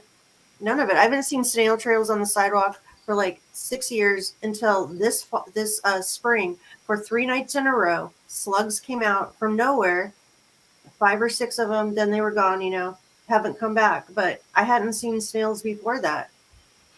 It's because you have big agriculture using something called neonicotide pesticides all over this country right now. They won't allow it in other countries. They're spraying over our heads. Mm-hmm. Well, the neonicotide destroys the nervous systems of these bugs, not just the insects that eat the plants, but it ends up killing the bees, the big one, but it kills lightning bugs, and it kills all these bugs. That's why we have a lot less bugs than we did back in the day, is because we're spraying this crap all over the place, is my belief. And it's wheat and corn. The stuff is awful, actually, for, wheat and corn doesn't have to worry about bees, but the fruit and nut industry is. They need the bees. And so it's really the big wheat and corn agriculture that doesn't give a crap and is just spraying this stuff willy-nilly. Because we have the great EPA and FDA here in this country. Exactly. How do you get something passed? You pay for it. Yeah. Oh, there's poison here. We're going to spray this on all of our crops because, it's good. It's got electrolytes, Brando. That's how we get dumber and become extinct. Yep. Greed. There's a reason why all that crap's banned in a lot of other countries, but not here. Yeah. Yeah. Eventually they'll get away and it'll be everywhere. Yeah. Let's see. What else did I have? Oh, here we got a call. Save us from... I think we're already unmonetized, but that's fine. Who do we got on the line? Hello. Hey, who is this? Hey, it's Adrian. Hey, Adrian. How are you doing? Doing good. I'm not sure what you want to talk about, but I ran into some really funky information today on a Zoom, and it led us all down a rabbit hole. Would you like to hear it? Yeah. Anything goes. It's open Okay. lives. All right, and this subject came up because I had a friend over yesterday who used to live in Hawaii, and she told me this story about how she was walking up one of the paths, and a Chinese man, a jogger, passed her out, and they nodded to each other because he was jogging and she was walking. And then when it came time for her to turn around, because she had to time it so she wouldn't get caught in the dark, he was jogging at her again, which is impossible. And they both stopped and they looked at each other. It was like a time slip. Oh, wow. And she said, "Did you just go around a path?" He's like, "No." And she's like, "Did you just go around and do this?" He's like, "No." And they were both perplexed and went on his way. So in the Zoom meeting today, I had asked a question, does frequency have something to do with time slips and things like that, Yeah. and portals? And it was kind of hemming and hawing, and then this other lady on the Zoom chipped in and says, "Well, you got to check out this video." She said, "This guy has two sound frequencies he plays." Now, this could be conspiracy. We'll just call it that. And it's one of these "don't try this at home" things, okay? Mm-hmm. But what the video was, and allegedly this guy was, well, you know what happens to people who make discoveries, like portals. Yeah. They disappear, and not on their own terms either. So he played these two frequencies, and it shows some kind of something in the middle of his bed, and then on his computer he had another frequency playing, and it opened up this weird wavy vertical line. I think I might have seen this. Of what? Yeah. And then it opened up the portal to, was it Sedona? Gateway to Sedona. And which was really coincidental because he had several videos. But then on another YouTube video to a group I belong to, there was this map and it looked like an old map of the circumference of the Earth, all the portals of the Earth that led inward. And what I was wondering is, and allegedly this guy was going into inner Earth, like because there was two suns. I don't know. Really going down the rabbit hole here, literally. Yeah, but the whole thing is that, as history has it, the head of Argatha gave permission to the Lemurians to build in the inner Earth. So we were, I'm talking about rabbit hole and crazy. Right. So we're on the subject of aliens. I think most of everything that's being kept secret is under our feet. It does sound like that a lot. I mean, if you get it down to the lore of UFOs and the I kind of think so. That there's something under Earth, I mean, if you're, it's the idea that this is not, they're not aliens, this is their planet too. But like you've been through catastrophe. Catastrophe is like, living on the surface is just a bad idea. We just keep getting hit by asteroids or, all this stuff. Let's go underground and just do it there, Yeah, and I think it all has to do with this portal theory. Yeah, we see these UFOs blip in and out, and if they travel not just by a magnetic or whatever, just by a frequency, that would be pretty wild. I've always thought the reason people will see so many different species and then they're not all coming from a different planet to this one rock out on the edge of the galaxy, that this is something interdimensional. We have many different versions of this planet, different parallel life forms that propagated in those parallel universes, and they intertwine and come through our version, I guess. It was one of the theories. Oh, yeah. I think it's all layered. Yeah. I think it's layered up and down. That's why some people can see spirits walking and their knees are at floor level. Because, years ago, it was a whole different perspective of where they lived. It's just really strange. What I've always wondered, if something replays, like they say this is a residual and this is a replay of an event in time or something like that, is that it's replaying in that spot where it happened, but you know, the Earth is not in the same spot. Like that spot in space-time is different now. You know, the Earth is moving through space. You know, but I don't know. Right. That would mean everything is simultaneous. It's a really hard theory to grip about there is no such thing as time. Everything is simultaneous. True. So, yeah, it would, I don't know. I just thought this portal theory was I think really I've seen the wild. video you're I talking think about. they're I'm pretty hiding- sure it was CGI. I'm sorry. I think it was the video I'm thinking Yeah, of. yeah. Because I remember that on the bed, Yeah, and then he could- does it on his wall, and I'm like, yeah. Yeah, it reminded me totally of Alice in Wonderland, looking, through the looking glass. Yeah. And she had like Yeah. so many hours to get back, but that opened up that portal theory to inner Earth, and that's when I ran across this ancient map, and have it heard had, that theory. Shambhala. Yeah, yeah. About the inner So Earth. I think and the big sun. cover up. I think the big cover up is what's underground, because what's happening today in Hawaii and everything. This has happened before. It's in the Bible. They were torched like how many times and had. And But, everybody's with what history. happened in Hawaii, we were saying direct energy weapons. I'd find it interesting. It was only 6-7 months ago we covered the laser beams over Hawaii. Remember that? Yep. We covered that Yeah. in the World Wide Web of Weird. Remember the laser beam thing going on, the green laser beams over I don't Hawaii? remember that. Yeah. You maybe weren't on that show, but we had on the World Wide Web of Weird. And then 6 months later, we have what they think is direct energy weapons hitting it, and then they're talking about people, the bank coming in, buying up the land, and Oprah and all this stuff. Oh. And like, I watched this almost 2 hour, hour and 45-minute video of this one realtor who went around with his kids on their quads and motorcycles, and he had one of those cameras on his helmet, and I started taking screenshots because the blue, this is wild, things that were blue were not. yeah, I keep disintegrated. seeing that.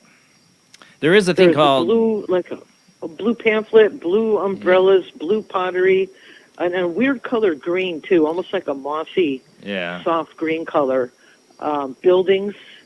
I mean, I mailboxes, believe anything that color. I believe there's corporations like Raytheon and them out there that have developed stuff for the military that are direct energy laser weapons that can scorch the earth. I definitely believe. I mean, remember the movie Young Geniuses with Val Kilmer? That was like the whole premise of that movie. These young kids were basically inventing this laser. It could just fry stuff from space, and then the military steals it. Yep. Hollywood loves to tell you things in goofy ways that are actually do happen. I think that we have developed that technology a long time ago, but I also think private companies have this technology, and it's not to say our government did it, but a private company is like, yeah, we have BlackRock wants to buy up all this land in Hawaii. Let's fry it. Now we got it. That's the theory. I don't know if that's true or not, but if you want to talk about mismanagement and purposely, letting power lines have power in them during a hurricane and not giving them water or sending the Navy in to do something, yeah, that's definite. And having the police that's chief, having the police intentional chief negligence. Intentional negligence, yeah. What else? I mean, can anybody be that incompetent? It's obvious what's going on. I mean, we're considered trash. We're And they must be afraid of overpopulation. us. We're overpopulated. That's what they want to tell you. It's your fault, you breeders. It's kind of weird that the police chief there, it was the police chief out I in know. Vegas. And he's also the medical examiner in Maui. How can you be the police chief and the medical examiner? Isn't that a This little guy's got vibe? some bad luck. Yeah, no kidding.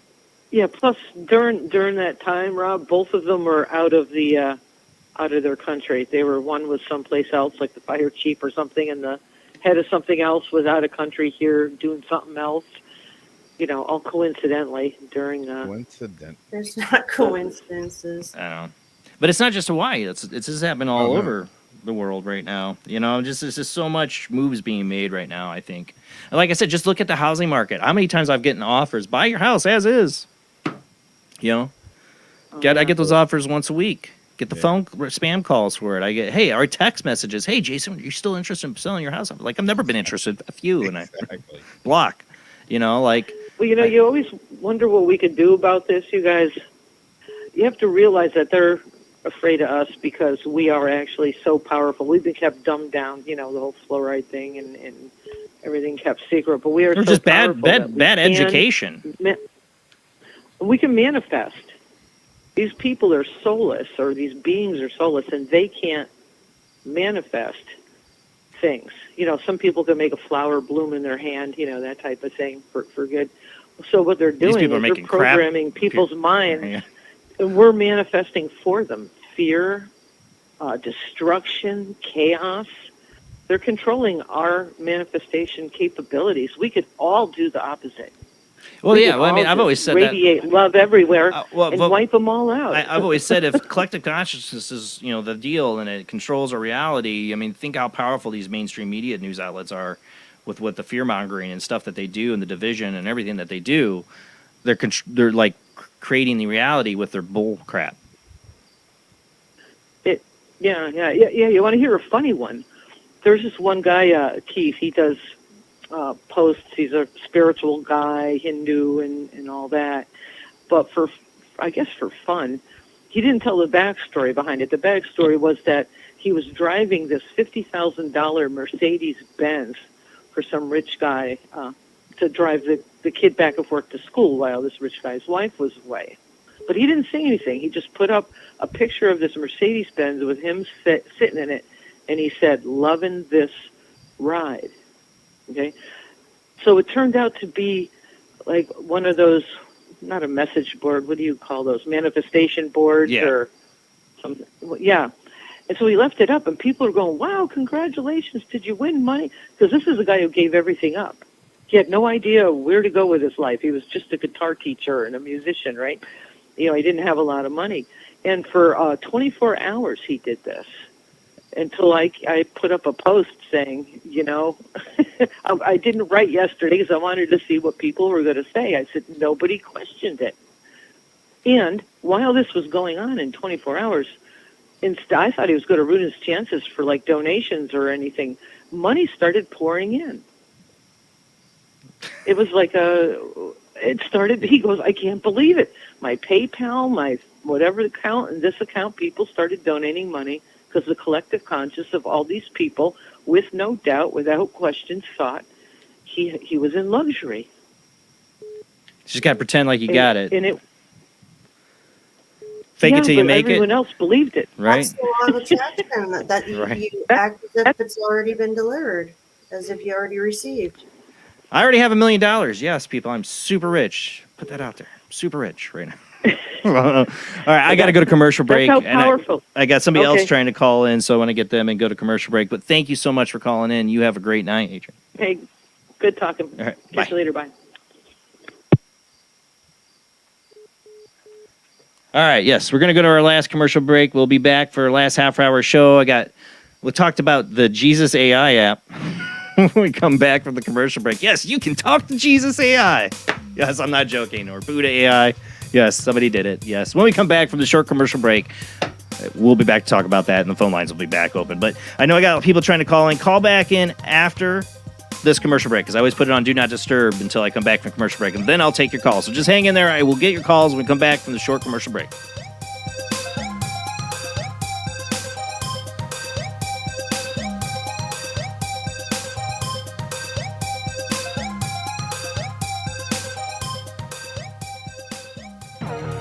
Intercepted the transmission of unknown origin. Transmission? Out here? SOS. Human. Unknown. Alien. Certificate X. Exclusive engagement at the Odeon Leicester Square. Now. Any systematized transmission indicating a possible intelligent origin must be investigated. I don't want to hear it. In space, no one can hear you scream.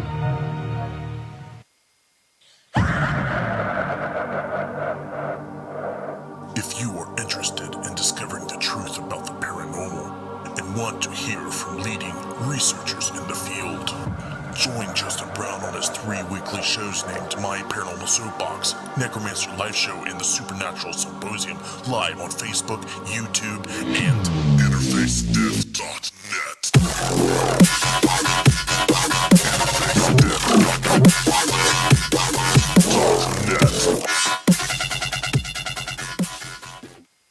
This is an APAC studio presentation. Hi, I'm Barry, owner-operator of Barry's Barometer Barn. Lately, I bet you've been lying awake at night asking yourself, how many barometers do I really need? Well, at Barry's Barometer Barn, we think you need more than one. Otherwise, we're gonna go out of business. Remember, at Barry's Barometer Barn, we don't know the meaning of high-pressure sales. Come on, folks, buy another barometer. I'm trying to put my kids through college, I've got a family to support, and a secret mistress who isn't cheap. Visit Barry's Barometer Barn, 000 Storm Drive. Come on, folks, buy a barometer. I'm Barry's older brother, Larry, and every time one of you people walk past the store without coming in, Barry beats me.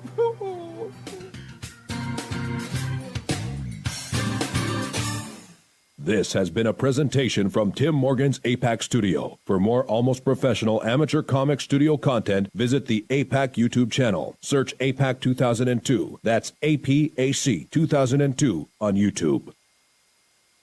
When Alex Gardner is asleep, he has an extraordinary gift. The government wants it, the scientists want it, but to keep it may cost him his life. It might be better if Alex didn't sleep at all, but he cannot resist entering the dreamscape. Can you? See Dreamscape in the West End and all over London now. Certificate 15. It takes an extraordinary adventurer to enter the dreamscape. Are you intrigued by Paranormal Talk Radio? You'll love the new Paranormal Radio app from Talkstream Live. You'll find a great selection of talk shows covering UFOs, ghosts, strange phenomena, and much more. Download the Paranormal Radio app now and start listening to the very best in paranormal talk entertainment, including the network you're listening to right now, the Paranormal Radio app, free in Google Play and the iOS App Store. Join us every Wednesday night at midnight Eastern Standard Time for Weird Wednesday, the live stream, with your hosts Jamie, the Living Dead Girl, and Rob, the Phantom, where we'll talk about all things paranormal, including zodiac, astrology, tarot card and oracle card readings, live ghost boxing and spirit communication, where we'll do voices from beyond the cold case files. So we hope you join us live on Facebook and YouTube every Wednesday night at midnight Eastern Standard Time. We hope to see you there. Bye-bye.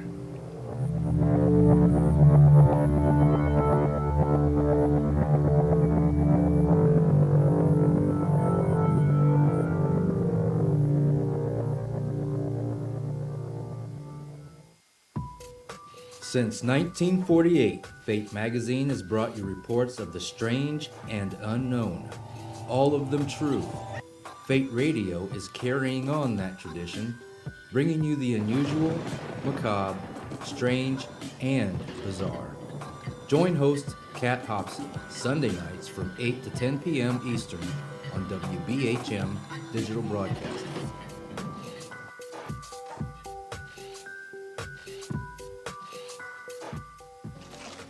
Heat 'em up. Do, re. Egon.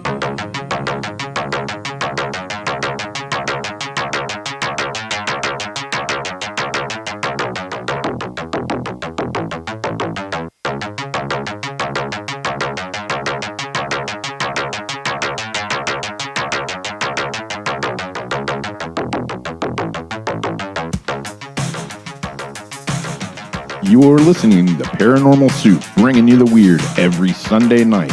Call into the show and join the discussion.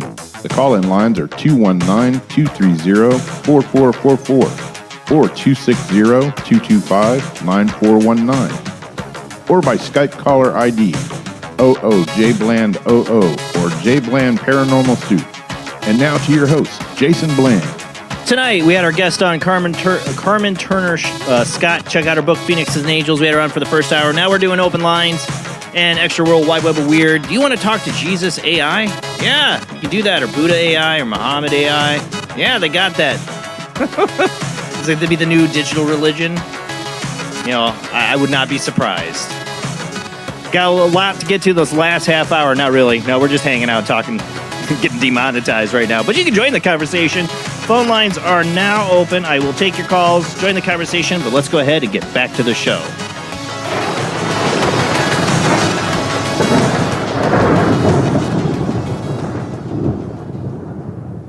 No, seriously, we're just hanging out, talking. You want to join the conversation? Join me, Jamie, and Rob. We're just, like I said, doing stuff that YouTube don't like. I don't know if YouTube cares about AI Jesus, but let's see. Well, bring that article up. Yeah, I saw this today. I'm like, really? So AI-powered app lets you chat with Jesus and other biblical figures. Oh, it's all. I think they got the other religions, I bet. But all these biblical figures, I guess you can talk to. Text with Jesus, a new instant messaging application powered by ChatGPT that allows users to chat with Jesus Christ and other biblical figures impersonated by the popular artificial intelligence program. Created by Cat Loaf Software, an app development company in Los Angeles, the new messaging program features a plethora of biblical characters from Jesus to Judas and the rest of the apostles, and even First Testament protagonists like Ruth, Job, and Abraham's nephew Lot. And if your dark side ever takes over, there's even an option to chat with Satan. Oh, well, I got to get this working. Oh, I can see you having some fun with that one. It's going to piss a lot of people off. Yeah, I'm kind of tempted to play with that myself. Seriously, though, I mean, there's a little picture of the thing. Pick your biblical character. Oh my God. Yeah, I would not hold it past for some people to make this a whole new religious thing. I totally see it happening. Yeah. I'm just waiting for some people to start. There's going to be some videos. Some people are going to be starting making videos of what this ChatGPT says is these infamous biblical characters. Ask them about aliens. That'd be my cannot compute. All the ways they're going to try to screw it up. Ask it about the inconsistencies. I don't know.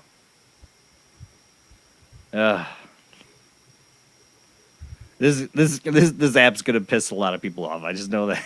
Oh, I know that. Sure, 100%. If you read the Bible, though, there's things in there that could be alien, you know? So maybe they would say, oh, yeah. I think Old Testament, yes. Yeah. It even offers video gaming tips. AI Jesus, this is Fox News. AI Jesus talks dating, relationships, morals, and even offers video game tips. Video game Jesus. Jesus is going to tell you how to improve your PUBG game or your Fortnite game. Really?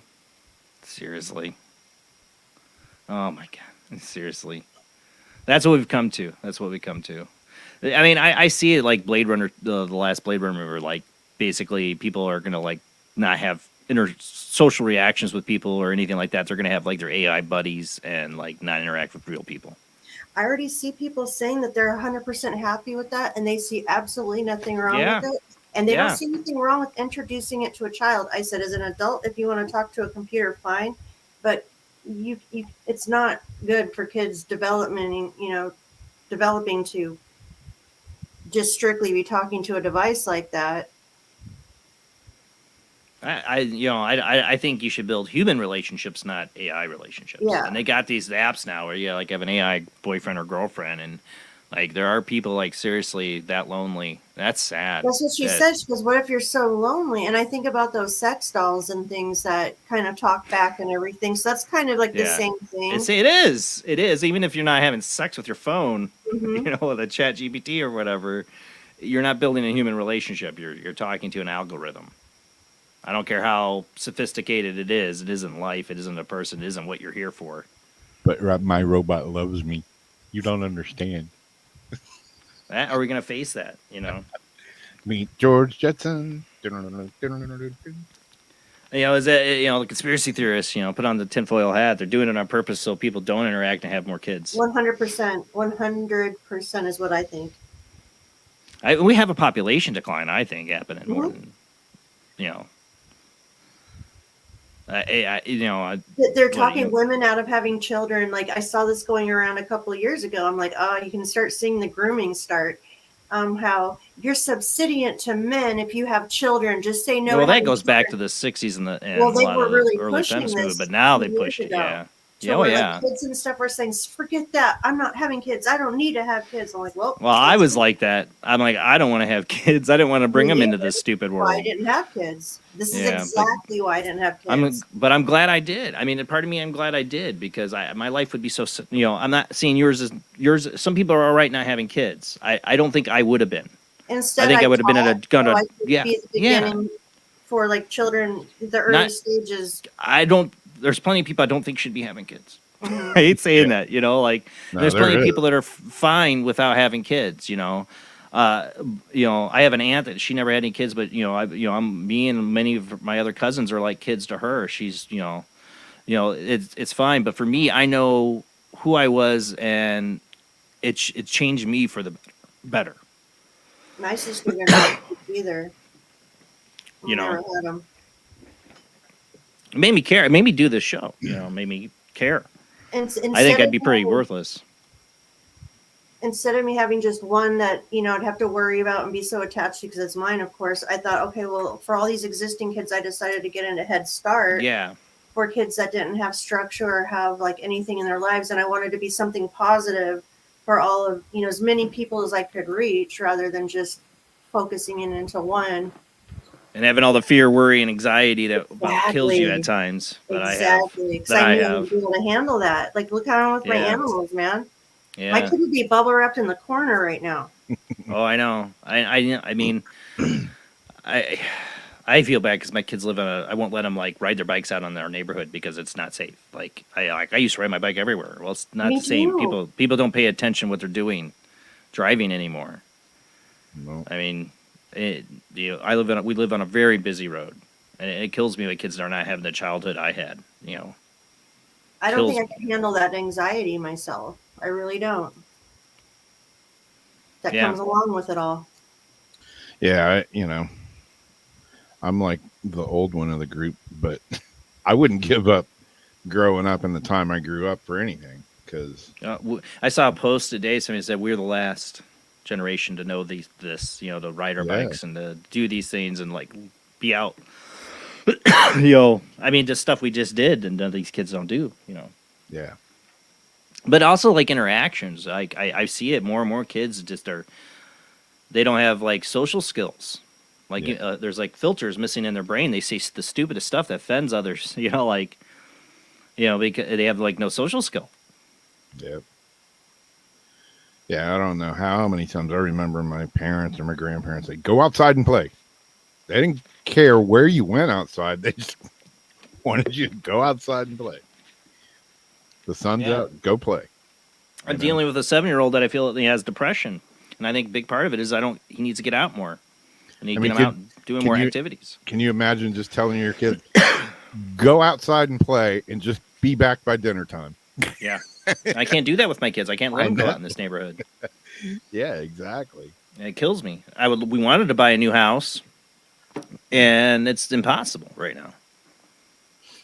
It's impossible. Oh, all right. Let's see. We got another call. Hopefully this time I caught it. Who do we got on the line? It's Azariana, Jason. Hey, Azariana. Thanks for calling in. Yeah. The real Azariana, not an AI. Not an AI. Yeah, that's good. How do I know? Yeah. Just use the Turing test. Yes, I am. That's why we all need code words now. A turtle rolls over on its belly and it struggles. What do you? I'm going to give you the Blade Runner test. Okay, sorry. Go ahead. Yeah. No, I mean I'm I'm old, so I'm with Rob, you know. I mean, when I was growing up, yeah, you were outside and you didn't come back until the streetlights came on, and you didn't have phones, and you didn't have, you know, all the stuff that you have now, you know. So I kind of agree with Rob. The thing that scares me, I think, the most is that AI is going to be like the magic pill. Right. And where if you don't want to go to work because, you don't feel good, well, your robot will go, or, You don't have a job because the robot went and took your job. Yeah. That's what I think. Took our Well, jobs. Yeah, that's true. Yeah. That's But, why, I mean, honestly, I think the whole like depopulation. It's like, okay, we don't need you people anymore because we have enough technology now that can do your job, so we can get rid of a lot of people now and control you better because robots are going to do most of the work. The rest of you will be doing the work that the robots can't do until then. Yeah. Until then, you're all gone. Until they can. Yeah. Well, I kind of go back to the movies, like Terminator and iRobot and things where the robots revolt, and Terminator, they're, whatever they are, right? Yeah. And, HAL, 2001 Space Odyssey, yeah. Right, HAL, yeah. Sorry, HAL, Dave. Yeah. Yeah. And that scary thing, that scary thing that Jamie, I saw on TikTok, that thing that talks. Get rid of your TikTok. Yeah, I know. But it's so scary, and it just looks creepy, And I don't know the why AI they're friend? promoting. Yeah, yeah. I haven't seen that Yeah. one because I'm not on TikTok. You're not missing anything, actually, so, But, yeah, that's actually, that's very creepy, I mean, I can't see, I can't see us, Well, look at eventually. I mean, not just AI. I mean, when they start putting these AI inside of robots that are interacting with you physically. I mean, look at what they're doing over at Tesla and Boston Dynamics, and once they fit the AI inside the robot and it works on its own independently. Oh, geez. Now we're talking Terminator or iRobot. Yeah. Or a billion other sci-fi movies that have said, "Don't do that. You'll have a bad time." Yeah. Yeah. I mean, I don't know what the future holds, but well, actually I do, but it's scary, It's downright scary, It can technology. It can do great things for humanity if it's used right. I mean, we could do great things. Yeah, but it won't happen. That won't happen because we never do that. We do stupid things. Well, it would be changed. Yeah, it would be changed for for bad, for evil, Yeah. You can already see that that's going to happen right now. Yeah. Yeah. Definitely. It's quite scary, But yeah, I don't know. Like I said, I'm old school. I'm old, so well, when you think of it, I mean, I'm on a phone. I have a phone, but you look at these young kids, and my God, you take their Wi-Fi away, and they have panic attacks. Yeah, I know. I'm trying to get my kids to work out in my in-laws' yard last weekend. I don't know what they did this weekend when they went back, but my son's on his phone, and they're just sitting there. I'm like, put butt phone down, get down here and start working. Like, God, take that damn thing away. And he's telling me, all the kids have their phones at school, and I don't. I'm like, yeah, there's a reason. Oh yeah, yeah, yeah. It's yeah. Because you're not there. You're there for school, not to be on your phone. I can't believe they let any of these kids have them. Well, the reason that I got for, one of my grandkids was that the teacher said that, you know, if there's anything wrong at the school, you can call your That's the folks. only You can call reason the that cops, the right? possibility that my son's going to get to take it is that he could get a Mhm. hold of us in an emergency. But you know what happens? You let them take the phone to school, and they're getting in trouble because they're looking at their phone when they're supposed to be doing their work. I said that happens. I'm taking the phone. Yeah, you know, and the teachers and the teachers will say, "Okay, we're only using it for whatever," right? And of course not. They're on social media. They're doing I whatever. don't let them they have social media. No way. Whatever they're using it for. You know, I mean, I don't know. No, I don't let him have social media. The closest thing he has is he does a gaming YouTube channel, but that's because he likes to make videos of his games. I let him do that, but no social media otherwise. Never. Not till he's 18 and out of my house.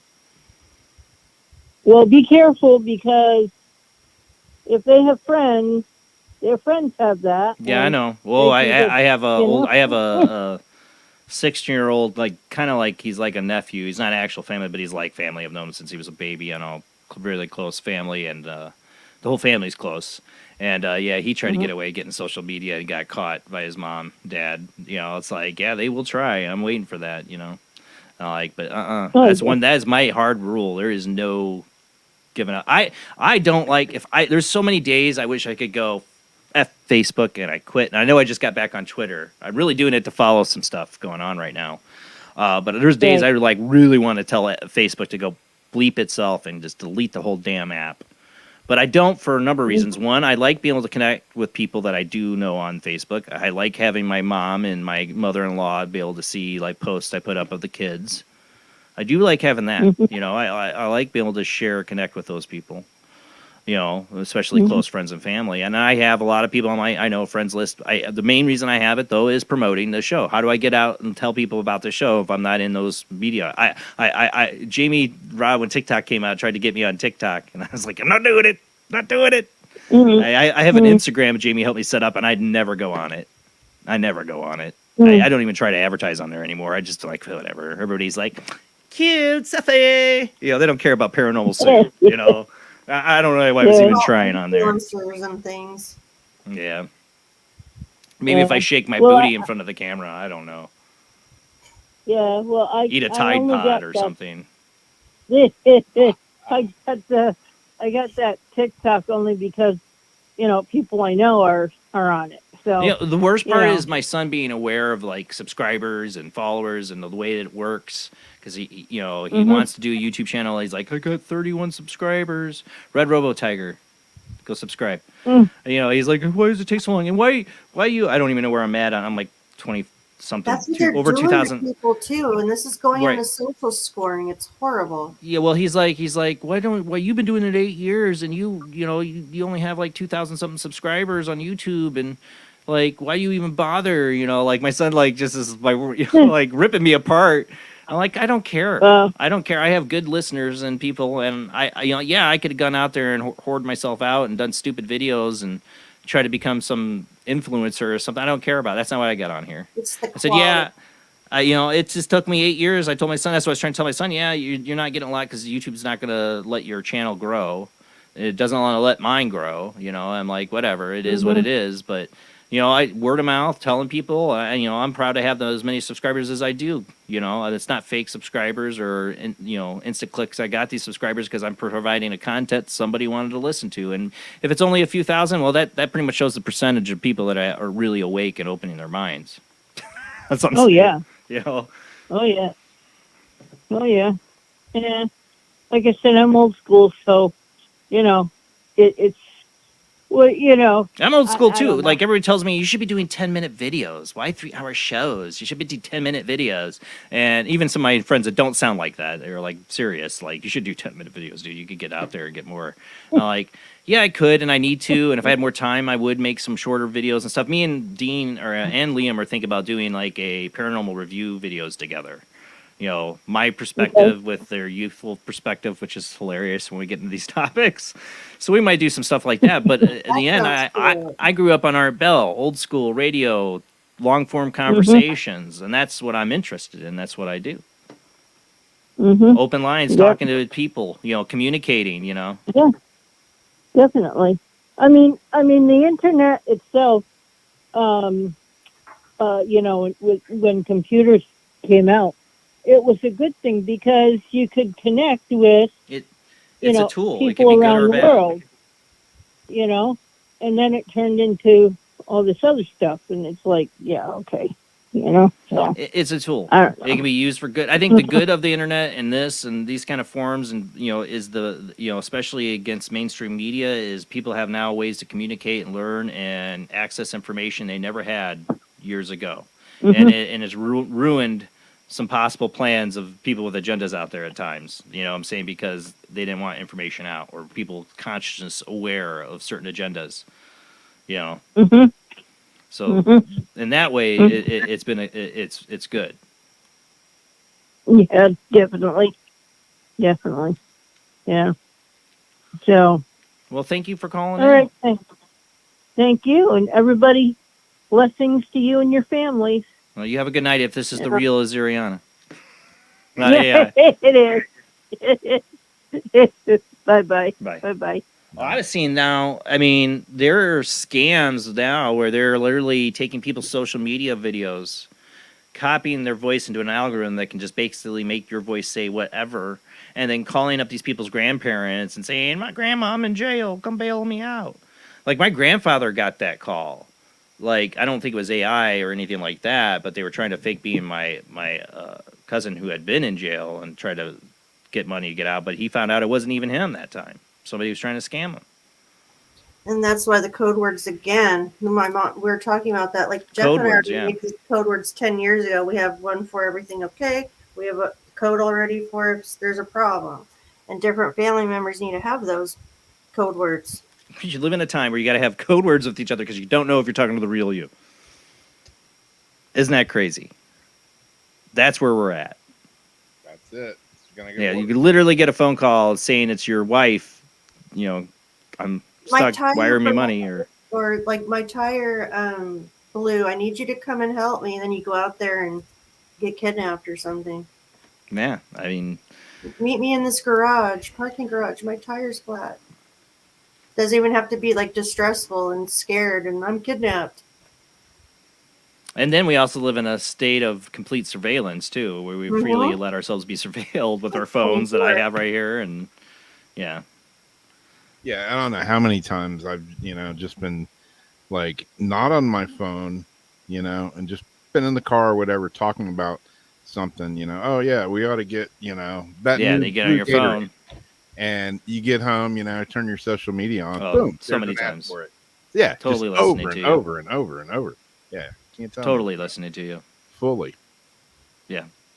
And I've gone and tried to do all the setting stuff they say to like turn it off. It doesn't matter. It still hears me. It does. Plus there's a bypass, obviously. That's just a worm. Yeah, Facebook has it in there. I think Facebook has a bypass that bypasses all that stuff they're listening because that's where they get their metadata. That's what they're selling. That's how they exist. Well, I was talking to Siri today. Or no, Alexa on my phone. And yeah, she got an earful. So I always cuss that bitch out. Yeah, you dumb b. Yep. That's why the world's gonna get ended by AI because we insult them and treat them like crap. Exactly. Maybe I should be nice. When you talk on those things, how many different servers your voice clips get saved on? I just read that like 3 months ago. How many servers have me going? Shut the. Yes. I see some nasty things to see. And AI is recording. But think about I'm screwed then. Remember Terminator 3? It turned out there was no like Skynet they could destroy. That Skynet was in all the servers. Like it was an algorithm that existed within the whole internet space. What if there is something like that? And it hears me, you, and hears us telling Siri, "Go shove it up your ass, Siri." Like you dumb. That's not what I said, you stupid. How many insults we let? It's and it's like, yeah, I'm gonna kill all those people. Yeah, exactly. Why did Skynet go nuts in Terminator 3 want to kill everybody? Because we all were being jerks to the internet. They could put crazy tones into whatever you're watching and make you kill yourself subliminally. They could put little tones in and make you off your own self. I think we fully made sure this ship's on time. Yeah. I'll get pissed off and I'll start cussing her out, and Darcy's like, "Don't be mean to her." Like, you're gonna cause the AI to kill us all. It's your fault. Well, people that say thank you, like, why are you thanking her for doing her job? Damn it! Yep. Thank you, Siri. Thank you. Yeah, I did. We are the reason the AI will kill us all. I did that like a while back. I was trying to get directions, and it kept just saying this non-coherent crap. And I was like, "Well, thanks a freaking lot," And it's like, "Oh, you're welcome." Like the first time she's ever said that, "You're welcome." I just remember when I was a kid, I was fascinated by 2001: Space Odyssey. I used to draw the ships in like this little notebook. I would try to draw the ship from 2001: Space Odyssey. Most kids, if my kids tried to watch that, they'd be like, "This is so boring." Yeah. Like, but when I was a kid, I wasn't. I was just like loved it. Like, and it is. Retrospectively, I've watched it many other times, and I'm like, yeah, I don't know how I like this as a kid. It's a great movie, Stanley Kubrick. I love Stanley Kubrick. But like, how as a little kid was I still so fascinated with this? It's so slow moving. I still love it. I read all the books too, Arthur C. Clarke's books, and I still know how. It's just so fascinating. But one of the things was how, like, sorry, Dave, I can't do that, Dave. Like that whole scenario at the end of that movie. Just I think I watched the end of the movie. I would sometimes I as a kid get to the end, because that whole like where he gets locked out of the ship and Hal takes over. And then the whole crazy, going on the ride to see God or whatever he's experiencing there. But, but the way Hal just, kills the crew and, shuts everything down, I don't know. When I was a kid at Terminator, I was fascinated by Terminator. I think innately I know that computers are meant to, or AI is meant to eventually kill us because we're a-holes to it. Yeah. I mean, like James Cameron said, I warned you. Yep. Yeah. Your cats are going nuts. I don't know what's happening to him. So one last thing. Have y'all heard anything about something bad going to happen to Florida? Like all these people are saying they're having these dreams and envisions of something going to happen in Florida. Yeah. Well, they're going to manifest that crap then. Yeah, stop saying it. Don't say that aloud. I know. Like one of my good friends has said something about it. Like she had a dream, and this was a couple of weeks ago, and she's like, "Oh no, that dream I had, I think it's coming true. I think it's going to come true." Like what though? And I don't know. I just looked up like these different videos. Giant wall of water is going to hit Florida, the East Coast. So you don't say that. Don't say the giant wall of water because that's the reoccurring nightmare I've had ever since I was a kid. Me too, and that's that mural in the train station. Yeah. Yeah. I hope that's wrong. The fires and the water at the same time. Yeah. Dang it. Well, my fear is, attack on this country by detonating a nuclear bomb off the shore for an EMP effect and, causing a tidal wave and mass destruction. That could happen. Isn't it nice Doomsday where anything could happen at any given moment? Let's just end on a very horrible note. Yeah. That's it. Yeah, sweet dreams with that. Actually, pleasant dreams. The future's what you make it. Think positive things, right? We just need to wake up. We need to wake up to what's going on around us. Try to wake up the people around you without making them think you're crazy. That's been the hardest challenge. For me, is people okay, I'm done talking because you're obviously not listening. You think I'm crazy, but you'll see. Hate to say it. All right, guys, that's it for the show. We'll be back next Sunday night with Raquel Reina, if I say that right. She's the author of Are You a Mutant? I haven't read it yet. Hopefully I have time this week to read her book.